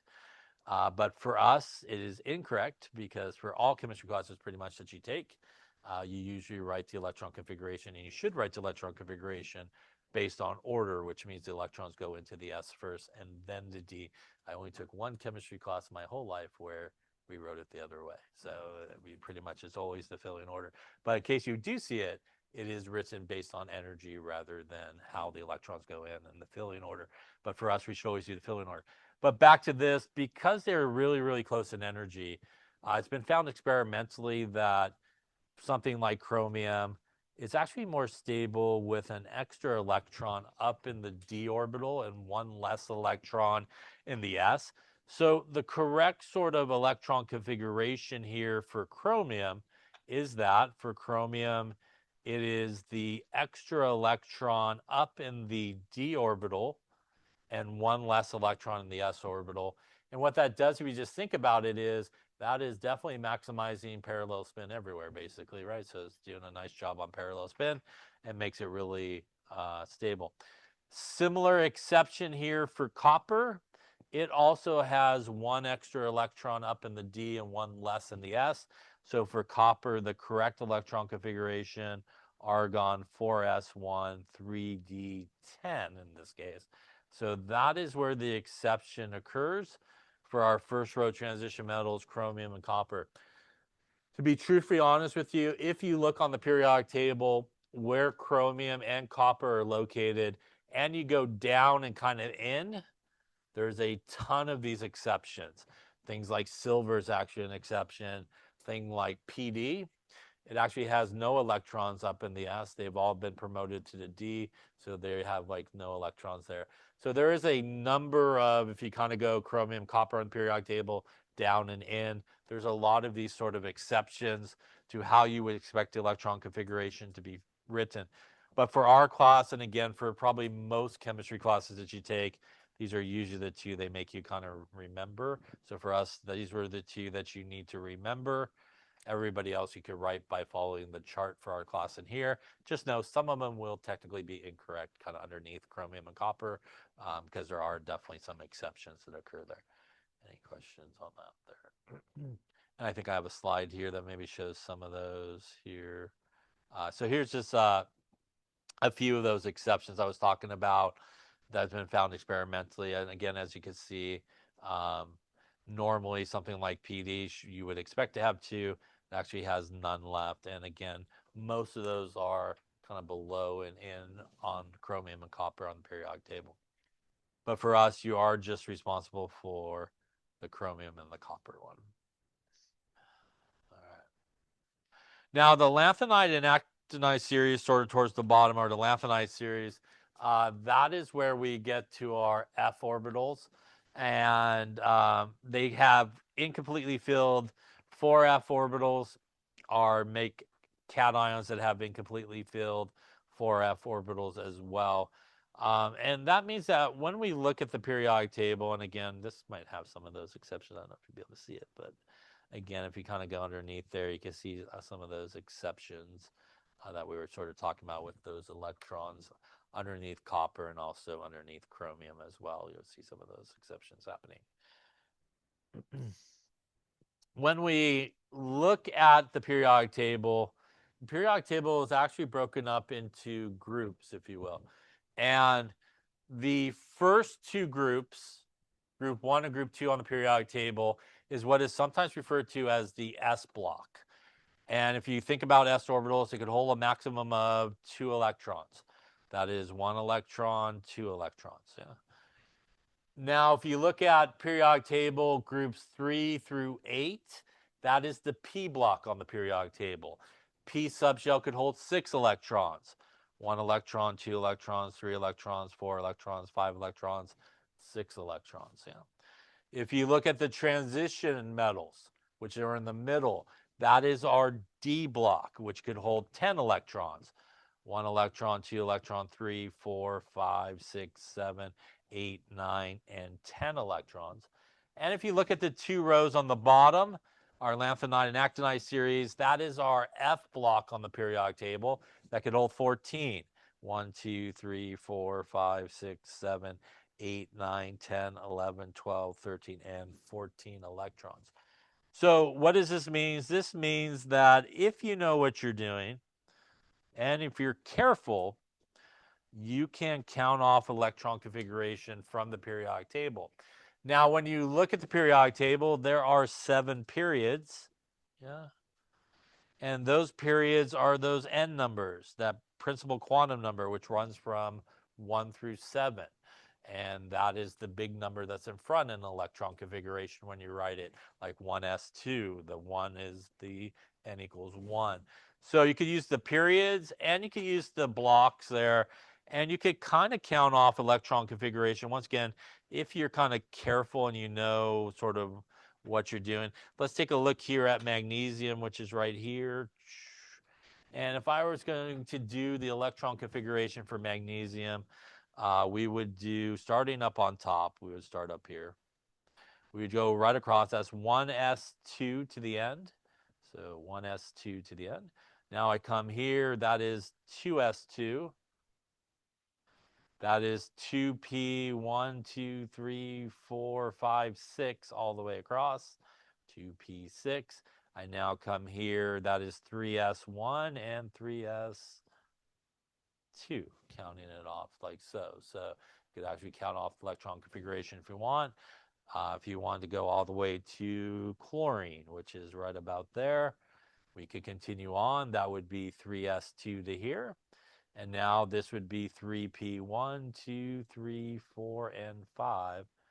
3p5 in this case. And now we're at chlorine. So you can really count it off pretty easily. There are a few places where you do want to really be careful because things are a little bit different than you might think.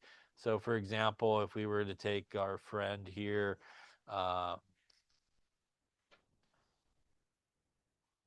right here, which is iron. Yeah, so iron is right about there.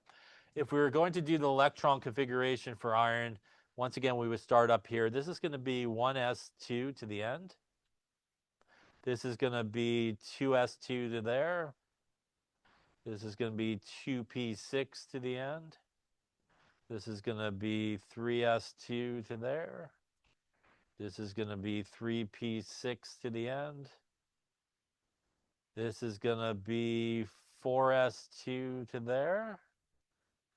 And now we go 1, 2, 3, 4, 5, and 6. But remember that here this is 3d6, not 4d6.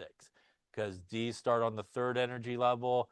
This guy right here is 3d, 4d, 5d, 6d. The d's are 1 behind the period number. So the d orbitals are 1 behind the period number. That also means down here, this is 4f and 5f down here. These two should go up here, if you remember. And our 4 is actually 2 behind the period number as well. So it gets a little crazy there in the middle. If you're not careful, you might write the wrong configuration. So I would highly recommend perhaps just doing the chart thing. You usually will be in good shape. But if you want to double check, or if you want to count off the ones on the sides, pretty safe to kind of do the guys on the side. But you do need to be careful as you get towards the middle there. Again, the d orbitals are 1 behind the period number, and the f orbitals are 2 behind the period number. Any questions on using the periodic table there to count it off? All right, then let's talk about electron configuration for ions. And we touched upon this when we were talking about bonding. Now, when we talk about our representative elements, we do have to adjust our electron configuration for what's going on. So if we have, again, a sodium that is neutral, it will have 11 electrons. And as we just saw there, 1s2, 2s2, 2p6, 3s1. Sodium, which is group number 1 on the periodic table, will form a +1 charge. That +1 charge means it has lost an electron, and it will end up with 10 electrons. What electron does it lose? Well, it loses its valence electron in this case. And we end up with an electron configuration of 1s2, 2s2, 2p6, or that obviously is neon's configuration on the periodic table. If we had something like oxygen, again, neutral oxygen, there are going to be 8 electrons, 1s2, 2s2, 2p4. Oxygen, when it gains a charge, is going to be -2. Again, the minus, as we talked about, is a gain 2 electrons. So it will also have 10 electrons. And it has room for those 2 electrons right there in the p subshell.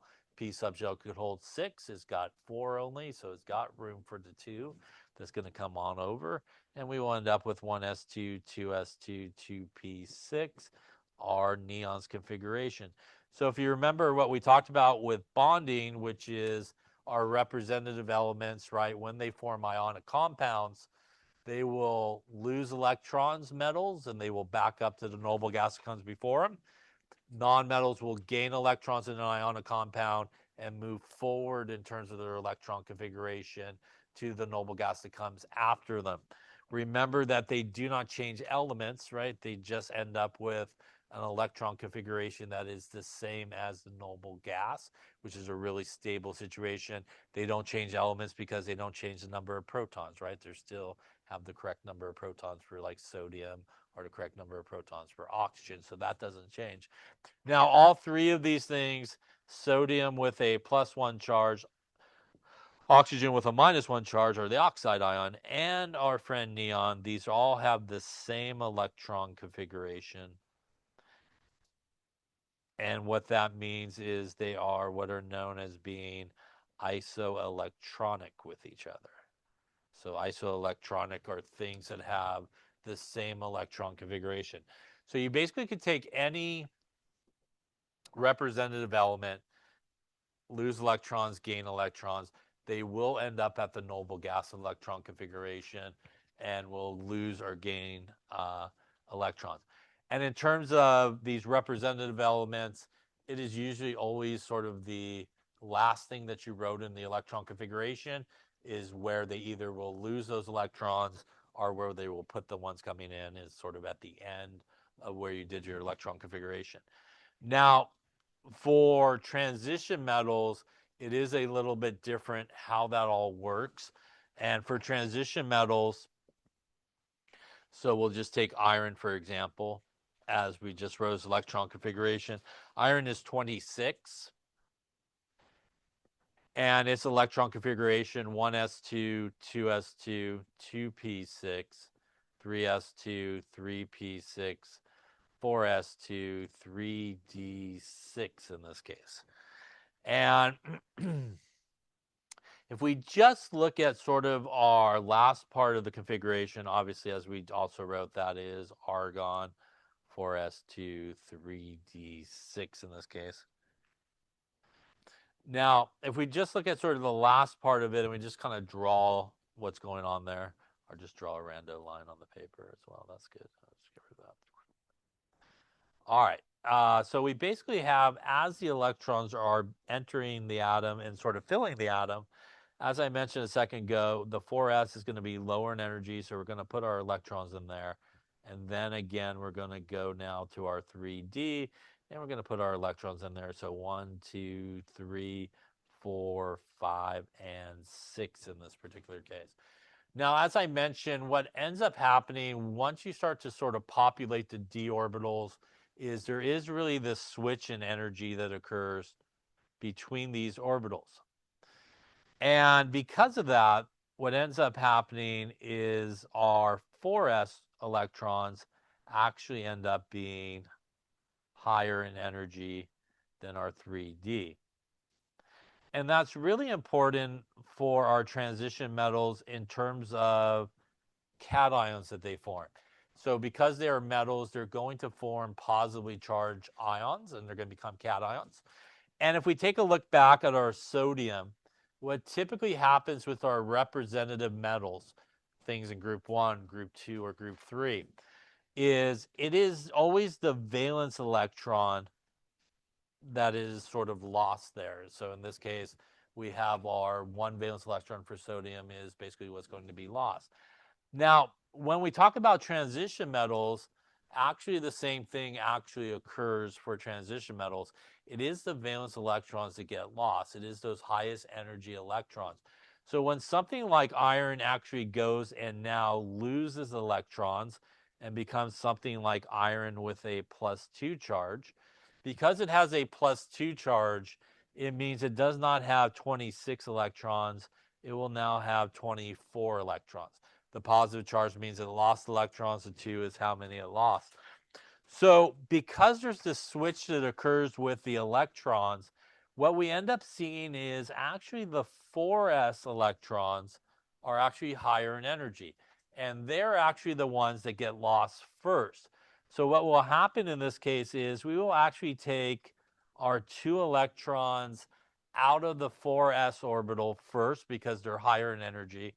And we will end up with an electron configuration for iron with a +2 charge of 1s2, 2s2, 2p6, 3s2, 3p6, 3d6 are once again, this part of the configuration is argon, argon 3d6. So transition metals, because there's this switch that occurs in the energy of those orbitals, once you start filling the d orbitals, they will always lose the they will always lose the s electrons first. By the way, if they need to lose more and they've already lost their s electrons, the next highest electrons for them is the d orbitals, and they'll start taking out some electrons from the d orbitals. So for example, if iron is not iron 2, but ends up being iron 3 in this case, it now has 23 electrons. It once again will take out these s electrons first, but again, that's only 2 electrons. It will then come down here to our d and take out a d electron, and that's going to give it the 3 electrons it needs to get rid of, and we will end up with argon 3d5 in this case. Again, losing the 2 electrons from the s and also the 1 electron for the d. So transition metals are a little bit different than representative metals. Representative metals in group 1, 2, and 3, they will end themselves up over there at the noble gas configuration. Transition metals will not end up at noble gas configuration because, frankly, if we wanted to know how many valence electrons there are in iron, iron has these 8 valence electrons. It equals the group number for iron if you did 1 through 18 all the way across. And that would be group number 8 if you did 1 through 18. And maybe I have that on this periodic table here, yes. So if we did 1, 2, 3, 4, 5, 6, 7, 8, 9, 10, 11, 12, and then 13 through 18, iron right there, 8 valence electrons. It's actually those 4s2, 3d6 is its 8 valence electrons. So when you're dealing with transition metals and you want to know valence electrons, it really is the s's and the d's, and they actually do the 1 through 18 numbering through there, and that will give you really the number of valence electrons that you have going on for your transition metal. That is why something like zinc, as you can see there, number 12, it's got 12 valence electrons. In order for zinc to get back to a noble gas, it's got to lay up 12 electrons. Probably not going to happen. So that's a very big loss of electrons and stuff. So it's not going to typically happen. So unlike our representative metals, the transition metals do not usually lose enough electrons in most cases to get back to a noble gas. And it's always the S. And by the way, that goes for everybody here. Let me just get rid of all the way I scribbled here. As you come through here, that is always the case. So if the transition metals, which are here, lose electrons, you're going to dig out the S's first and then the D if necessary, S first and then the D, S first, and again, the D if necessary as you kind of go through there. Any questions on transition metals there? All right, then once you write the electron configuration for each of these, let's do sulfur with a -2. Let's do nickel with a +4. Let's do chromium with a +2. And let's do aluminum with a +3. All right, so take a few moments for each of those. Obviously, sulfur is 16. Chromium is 24. Nickel there is we got there 28, and aluminum is 13.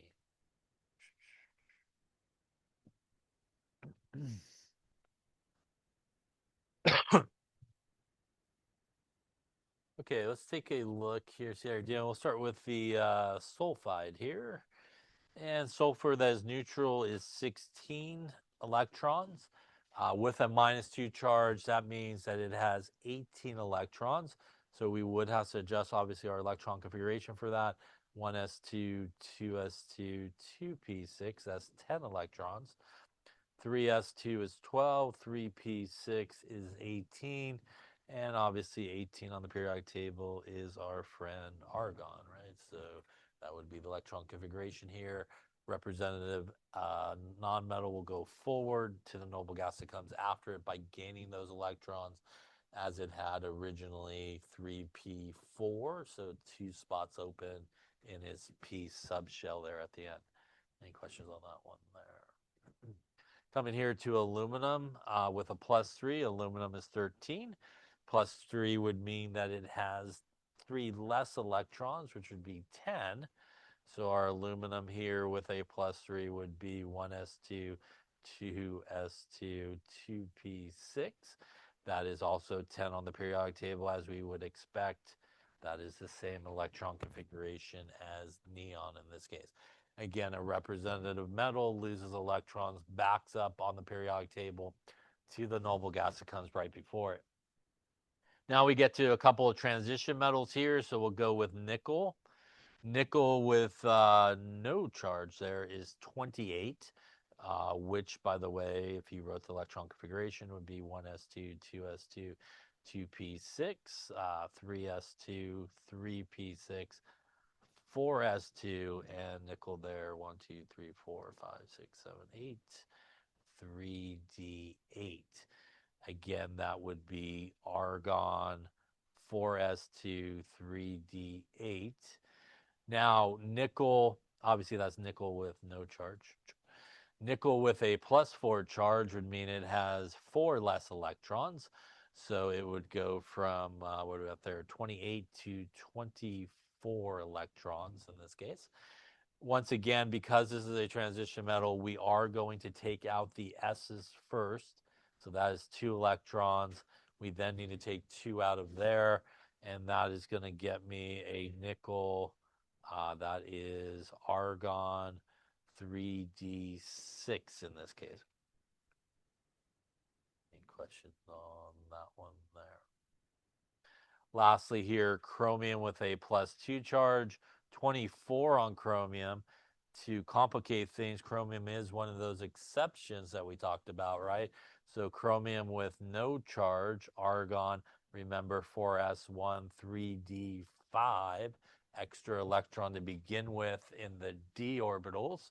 Now when we go to +2, we are going to end up with 22 electrons. Still going to follow the same thing. In this case, though, we only have 1 electron to take out here of the S. And then we will have to come into here to take out our second electron. And we will end up with, in this case, looks like argon 3d4 in this case. Yeah. Any questions on that one there? Question on electron configuration with things with charges. So again, representative elements ends up at a noble gas. They're isoelectronic. Again, just the transition metals you got to be careful with. Got to take the S's first and then into the D's if necessary. Any questions on electron configuration or anything like that? All right, that wraps up this chapter, as we already did periodic trends, which was the rest of this chapter, I think. I feel like we did that. So we are done with 11. Okay, so chapter 13 is about gases, and we're going to talk about, obviously, a bunch of gas laws. And like normal here, you'll have to know all those gas laws, obviously, as we go through it. But we'll talk about some ways that might make it easier to remember all the gas laws that we're going to talk about. So obviously, when we're talking about gases, we're obviously in the state of matter where everything has basically broken apart from one another. They are flying around. They are causing collisions. And as they are colliding these gas molecules with the container, for example, that is what we associate pressure with. So the relationship between collisions and pressure, the more collisions that you have, the higher the pressure is going to be. The less collisions, the lower the pressure is going to be. So that is a lot of what we're going to kind of look at here. Let's start with substances that are normally found in the gas state. And when we talk about sort of normal conditions, we are talking about sort of like room temperature sort of conditions, our typical standard conditions, and usually that's 25 degrees Celsius and a pressure of 1 atmosphere or 1 atm. So 1 atm is an atmosphere, is a unit of pressure, and that's sort of like standard pressure. Now, when we talk about ionic compounds, which are metals and are nonmetals together, which are held together by very, very strong electrostatic attraction, positive, negative attraction between them, they typically do not sort of become gases, are found as gases under normal conditions. That is an extremely strong attractive force between the ions, the positive and negative attraction, one of the strongest you could have. And typically, what would happen, for example, if you tried to get it into the gas phase, you could heat the heck out of it, and it will just typically start to melt before any of that will go like into the gas phase. So, for example, in earlier experiments we did, maybe where we had the evaporating dish and we evaporated off the water, you could continue to heat your ionic compound that was in your evaporating dish, and you would probably see it start to melt before it evaporate away or kind of disappear, because it's just not going to happen because of that really strong attraction. Now, when we talk about molecular compounds, which again, the difference obviously is how they are held together. With molecular compounds, we have sharing of electrons, but what we also have is how they interact with each other, and that is through what is known as intermolecular forces. And intermolecular forces are the way that one molecule interacts with another. Now, when we talk about sort of molecular compounds, there definitely are ones that are just gases up front: carbon monoxide, carbon dioxide, hydrogen chloride gas, ammonia, methane. These are all gases. But a lot of molecular compounds are solids or liquids at room temperature. The main difference between ionic compounds and molecular compounds is molecular compounds you can convert into a gas a lot easier than you can, say, an ionic compound. The prime example of that we're all probably familiar with is water. And if we take water, water is a polar molecule, as you hopefully know. Oxygen more negative, hydrogen more positive on water. And when water interacts with other water molecules, like in the liquid phase, there is a negative side, the oxygen, a positive side. They interact through what is known as hydrogen bonding. And that is a bond between the hydrogen in one and the oxygen in another. That is an intermolecular force. All intermolecular forces are a very simple interaction of positive side of one molecule attracted to the negative side of another. That's pretty much how all intermolecular forces basically behave. And what happens is when we look at something like water, which is held together through hydrogen bonding, which is an intermolecular force, if we looked at just one water molecule by itself, the oxygen hydrogen bond, that's what's known as an intramolecular force. Intra means within the molecule. An intramolecular force is the force that holds one single molecule together without it falling apart. That, in the case of water, is the covalent bonding, the sharing of electrons between oxygen and hydrogen on each side of the oxygen in this case. all intramolecular forces are way stronger than intermolecular forces. And basically, what happens when we take something like liquid water and we start to heat it, it is the bond between the two water molecules, that hydrogen bonding, that actually starts to break. And what happens is that allows this water molecule to go off into the gas phase. That allows this water molecule to go off into the gas phase. And by breaking that intermolecular force, the force that holds those two molecules together, that is much easier to do than trying to break the intramolecular force. We know that because obviously we boiled water before, and when we boil water, we do not break these bonds. Otherwise, we would get oxygen gas and hydrogen gas formed. And if you were trying to make pasta, you probably wouldn't get to the pasta part, I imagine, in that case. If that was the case, everybody would fall apart like alphabet soup. But here, what happens is we break the bonds between the molecules of water, and that allows the water, for example, to go off into the gas phase and make water vapor, or steam in this case. So most often, molecular compounds can be converted into gases a lot easier than ionic compounds. And the general rule is the stronger the force that holds the molecule together, the less likely it will be a gas, right? So the weaker the force that holds a molecule together, the most likely it will be a gas. And that, for example, is something like our friend methane. Methane here, which is a nonpolar molecule, right? So that is a nonpolar molecule. It is held together by to another methane molecule by what is known as dispersion forces. And dispersion forces are typically the forces that nonpolar molecules use to interact with other nonpolar molecules. It frankly is like the weakest interaction you could have. That if you just look at it and it's like, okay, I'm just going to kind of not stay together. And it can break apart very, very easily. It has very, very low melting points, boiling points. It's able to go into the gas phase really easily.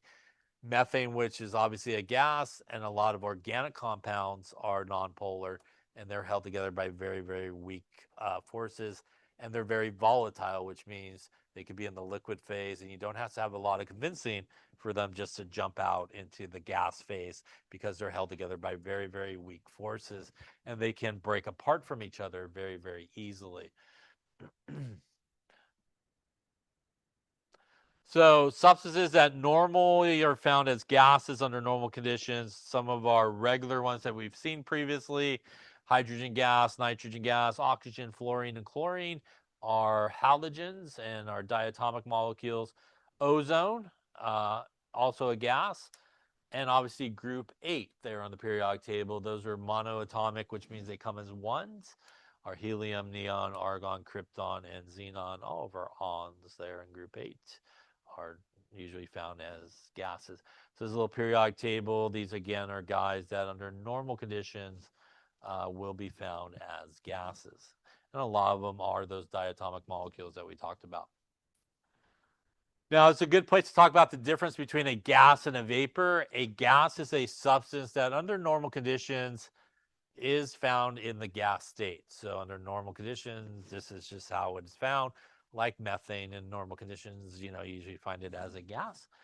A vapor, on the other hand, is something that in normal conditions is usually found as either like a liquid or a solid, but has been converted into a gas. So back to the classic example of that is water.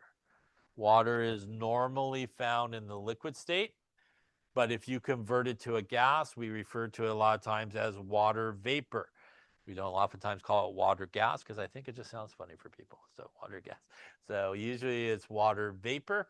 And really the reason for that again is water normally is in the liquid state, but once it's converted into a gas, it's known as a vapor. So when we talk about something that is a vapor, typically that is something that is not a gas under normal conditions. And obviously something that's referred to as a gas is normally in the gas state. So let's talk a little bit about the pressure of gases. And We do live at the bottom of an ocean whose air is 78% nitrogen, 21% oxygen. The density of air decreases as you increase your distance from the Earth. And one of the most sort of measurable properties of gases is pressure. And gases, again, as I mentioned, exert pressure on surfaces as they're moving around. They're causing collisions that are occurring. And one of the ways that we measure pressure is through the use of a barometer. And a classic barometer, which you do not see anymore in labs because they contain mercury, is usually in a classic barometer setup. You have a pool of mercury and you have like a glass tube in it.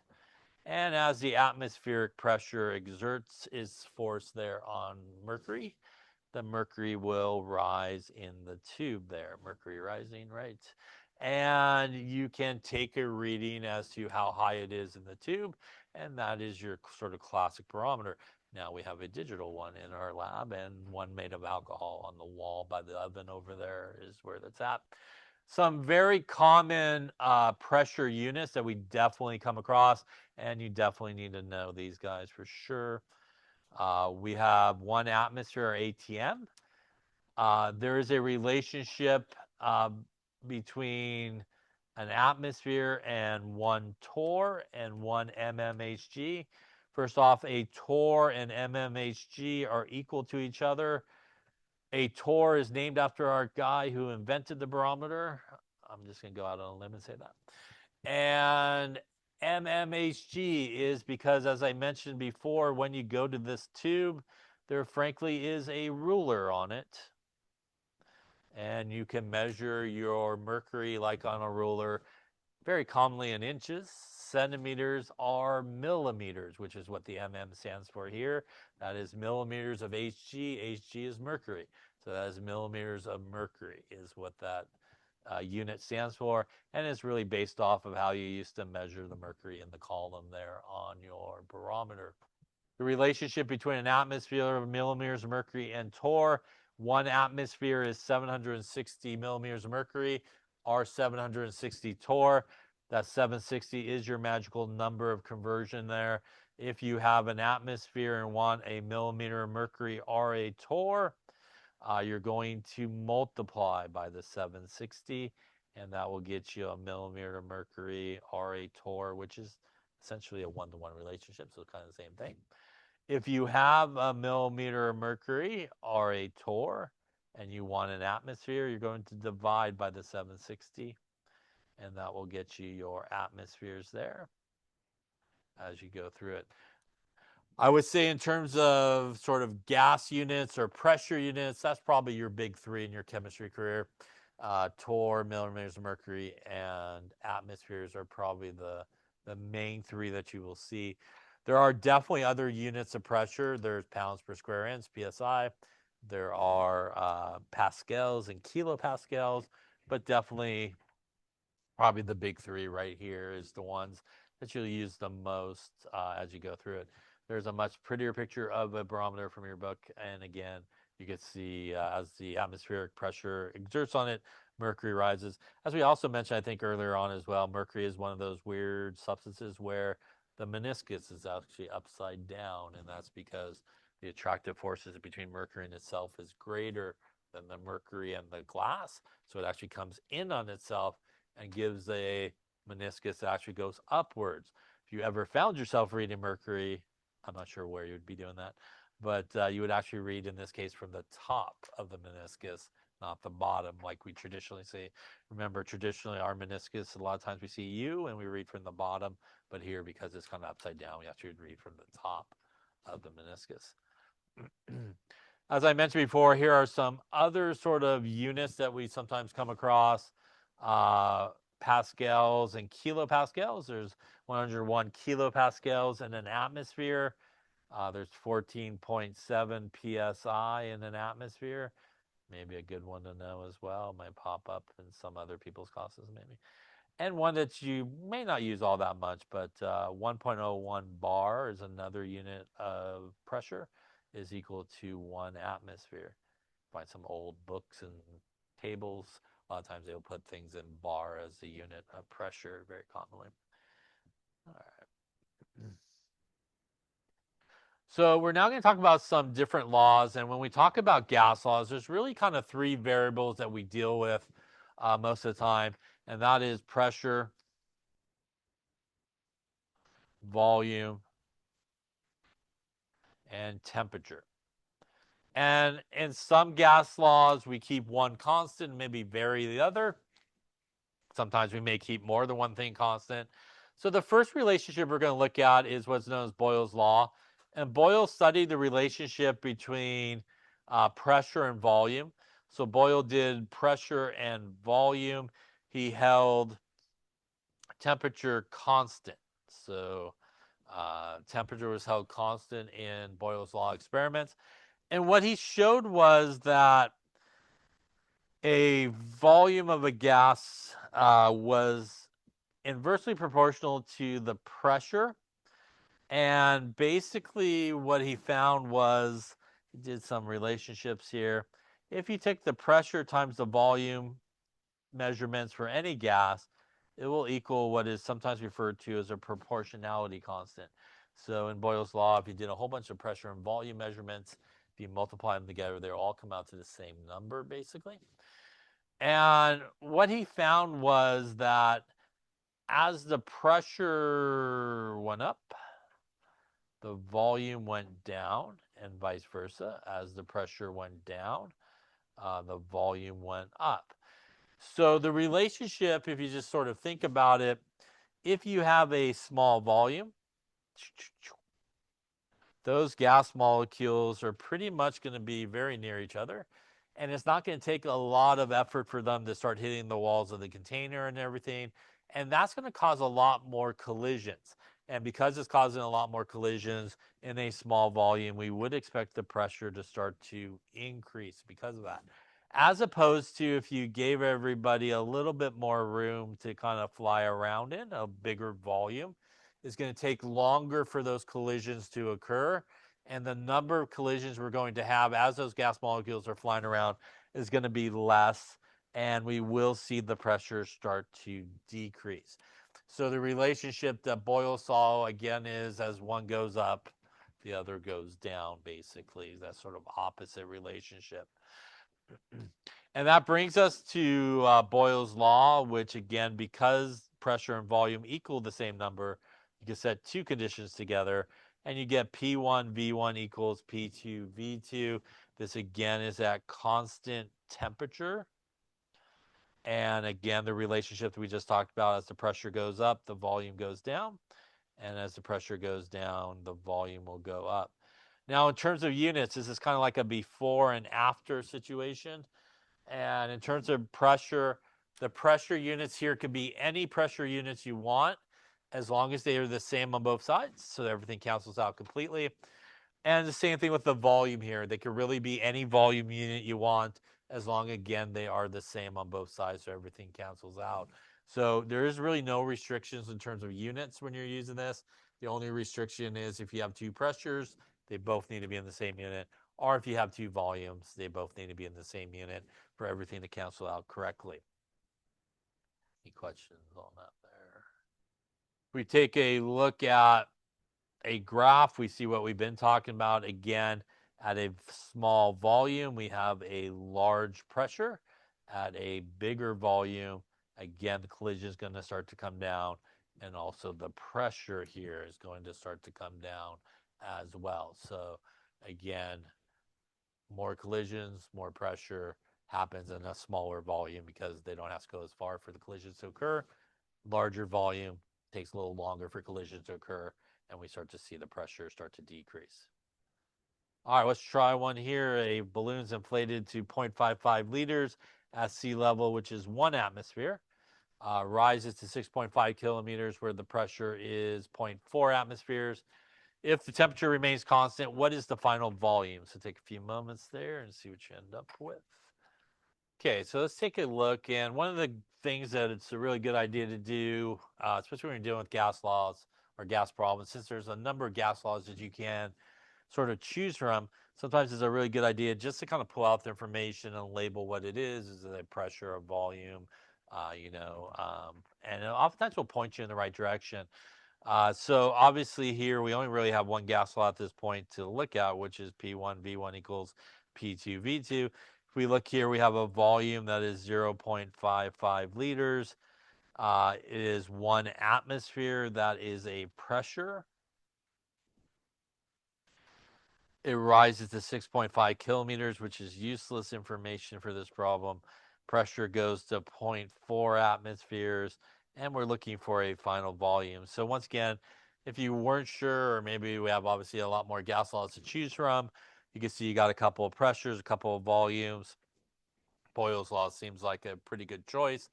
In terms of the ones and twos, it really doesn't matter what you label ones and twos, as long as you keep whatever numbers go together. So I'm just going to go with these guys as my ones and these guys as my twos. And in this particular case, that means that we would be solving for V2. So once again, we're going to divide this to the other side. And that would give us that V2 is equal to P1 V1 divided by P2. Once again, a reminder that if you have these gas laws where something equals something, whenever you move something to the other side, it ends up in the opposite location. So although this is not really written as a fraction, you can think of it like this. And I want to move this to the other side, so it's on top there. It's going to end up on the bottom there. So again, always sort of opposite location as you go across the equal sign there. Here, we just want to make sure unit-wise we're okay. I got atmospheres here and here, so that is good. My volume here is in liters, which is okay. It just means my answer is going to be in liters when I'm done.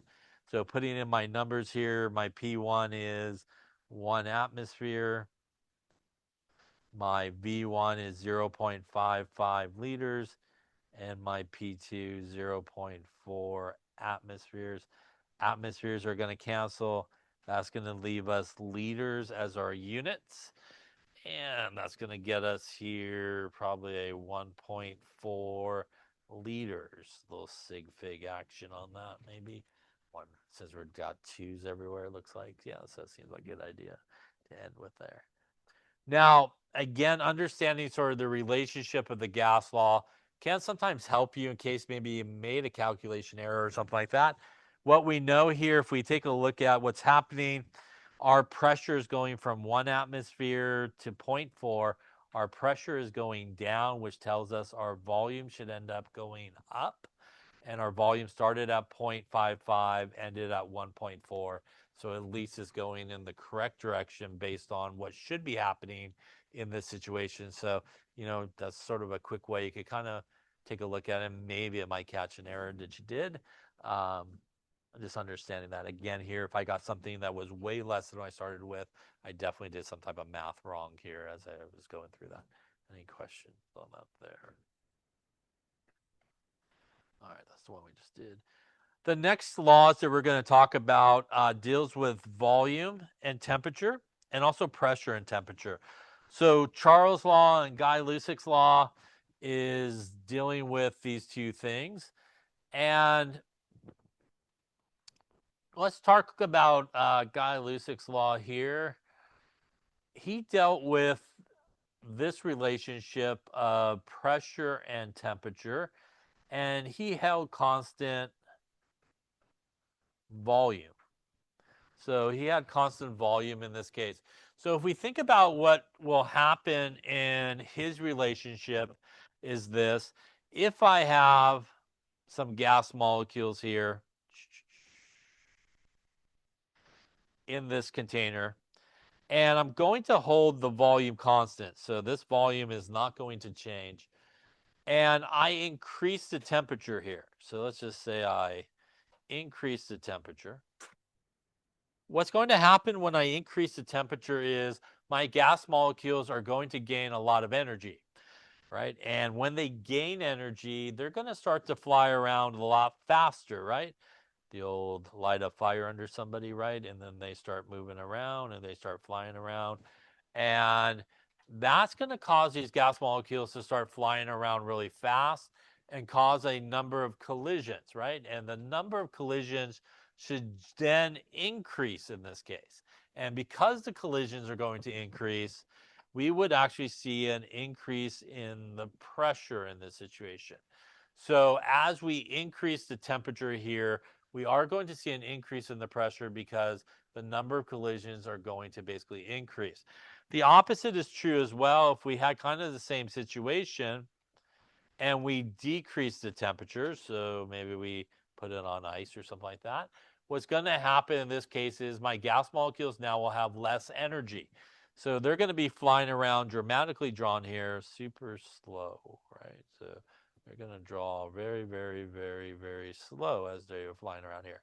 And because they are flying around really slow because of the temperature, that's going to cause the number of collisions to start to decrease. And what we will see is the pressure will also start to decrease as well. So what Guy Lusick basically saw was as the temperature increases, the volume is fixed. We will start to see an increase in the pressure because that's definitely going to increase the number of collisions. And vice versa, if we lower the temperature, our gas molecules will fly around a lot slower, causing less collisions and less pressure. So in this relationship is as one goes up, the other goes up, and as one goes down, the other goes down. Now, the relationship of that in terms of Guy Lusick's law is P1 over T1 is equal to P2 over T2. And this is at, again, constant volume. Now, when we look at Charles' law, Charles looked at the relationship between volume and temperature. He held constant pressure. So we had constant pressure in the case of Charles' law. So now what happens in this particular case is we take kind of the same scenario and we got some gas molecules and we increase the temperature. When we increase the temperature, if nothing changes, like on the right-hand side, when we talked about Guy Lusick's, we would expect the number of collisions to increase and the pressure to increase. But the problem with Charles' law is we want to hold the pressure constant. So if the volume stays the same, the pressure will definitely start to increase, right? Because we're going to have the same number of collisions. So what happens in Charles' law situation is as you increase the temperature, your gas molecules are flying around a lot faster. So to keep it at constant pressure, what actually ends up happening is, dramatically drawn here, the volume will increase. And because the volume increases in this case, those gas molecules, although they are flying around faster, now have a longer way to go to basically cause collisions. And it actually keeps the number of collisions relatively constant. And because of that, the pressure remains constant. So in Charles' law situation, the way it's able to keep the pressure constant is the volume actually adjusts. So in the case of increase in temperature, we need to have the volume increase to keep the collisions constant and not increase.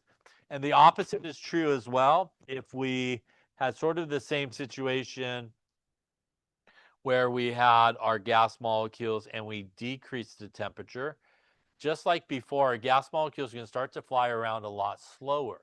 So here we want to keep the pressure from dropping. So to do that, the volume here, once again, is what adjusts. So we actually will see the volume get smaller, and we will see a decrease in the volume. And by doing so, even though the gas molecules are flying around slower, they don't have as far to go, and we're going to keep the number of collisions relatively constant, and the pressure is going to remain constant. So in the Charles law situation, what ends up happening is it is the actual volume that adjusts up and down with the temperature to remain or keep the thing at constant pressure. And Charles' law is basically this. V1 over T1 equals V2 over T2. And this again is at constant pressure. First off, any questions on that there? Now, when we look at these gas laws here, there is a really important relationship and pretty much a relationship for all gas laws. And that is, if we take a look at this graph, which is a graph of volume and temperature, and you can take any gas you like and do a plot of volume versus temperature. And if you take all those gas molecule lines all the way back to the temperature scale, they all hit the exact same spot when they come there. They all hit minus 273.15 degrees Celsius. Minus 273.15 degrees Celsius, or that number should look familiar to you. That is the number we use to convert into Kelvin, right? So Celsius plus 273.15 is Kelvin. And if you add 273.15 to convert my Celsius into Kelvin, you get our friend 0 Kelvin, which is absolute zero. And Kelvin recognized this relationship that basically absolute zero here. When you look at any gas and you take it back to the temperature, will equal that number, which he called obviously absolute zero. What does that mean for gas law? Well, that means for gas law is pretty much if you have any gas law, no matter what it is, you could think Kelvin. Temperature always needs to be in Kelvin. Yeah. So 100% always needs to be in Kelvin. That should be like a no-brainer. Like I'm doing a gas law, I got temperature, I got to put it in Kelvin. Yeah. So wherever you see temperature in a gas law, it always has to be in Kelvin when it goes into the gas law. In terms of the other units here for Charles' law, the volume does not matter as long as they're the same on both sides. You can use any volume unit you want. Same thing with Guy-Lussac's law. The pressure could be whatever you like as long as they're the same, but the temperature has to be in Kelvin. Even in problems that very commonly people mess up on that are given by books, they will give you the temperature in Celsius. They will ask for the answer in Celsius. So people think they could just leave the temperature in Celsius and go into the gas law. You cannot do that. So you do have to convert it from Celsius to Kelvin, go into the gas law, and then after you get your answer in Kelvin, convert that Kelvin back to Celsius. So again, even if they give you Celsius, they want the answer in Celsius. When it goes into a gas law, it has to be in Kelvin for everything to work out correctly. Any questions on that there? And obviously, hopefully at this point, we know how to convert into Kelvin there. Again, adding 273.15 as they like you to use here to convert that into Kelvin. So pretty much gas law got to be in Kelvin 100% of the time. And it's a sort of an automatic conversion that you should do. All right, any questions on that there? All right, related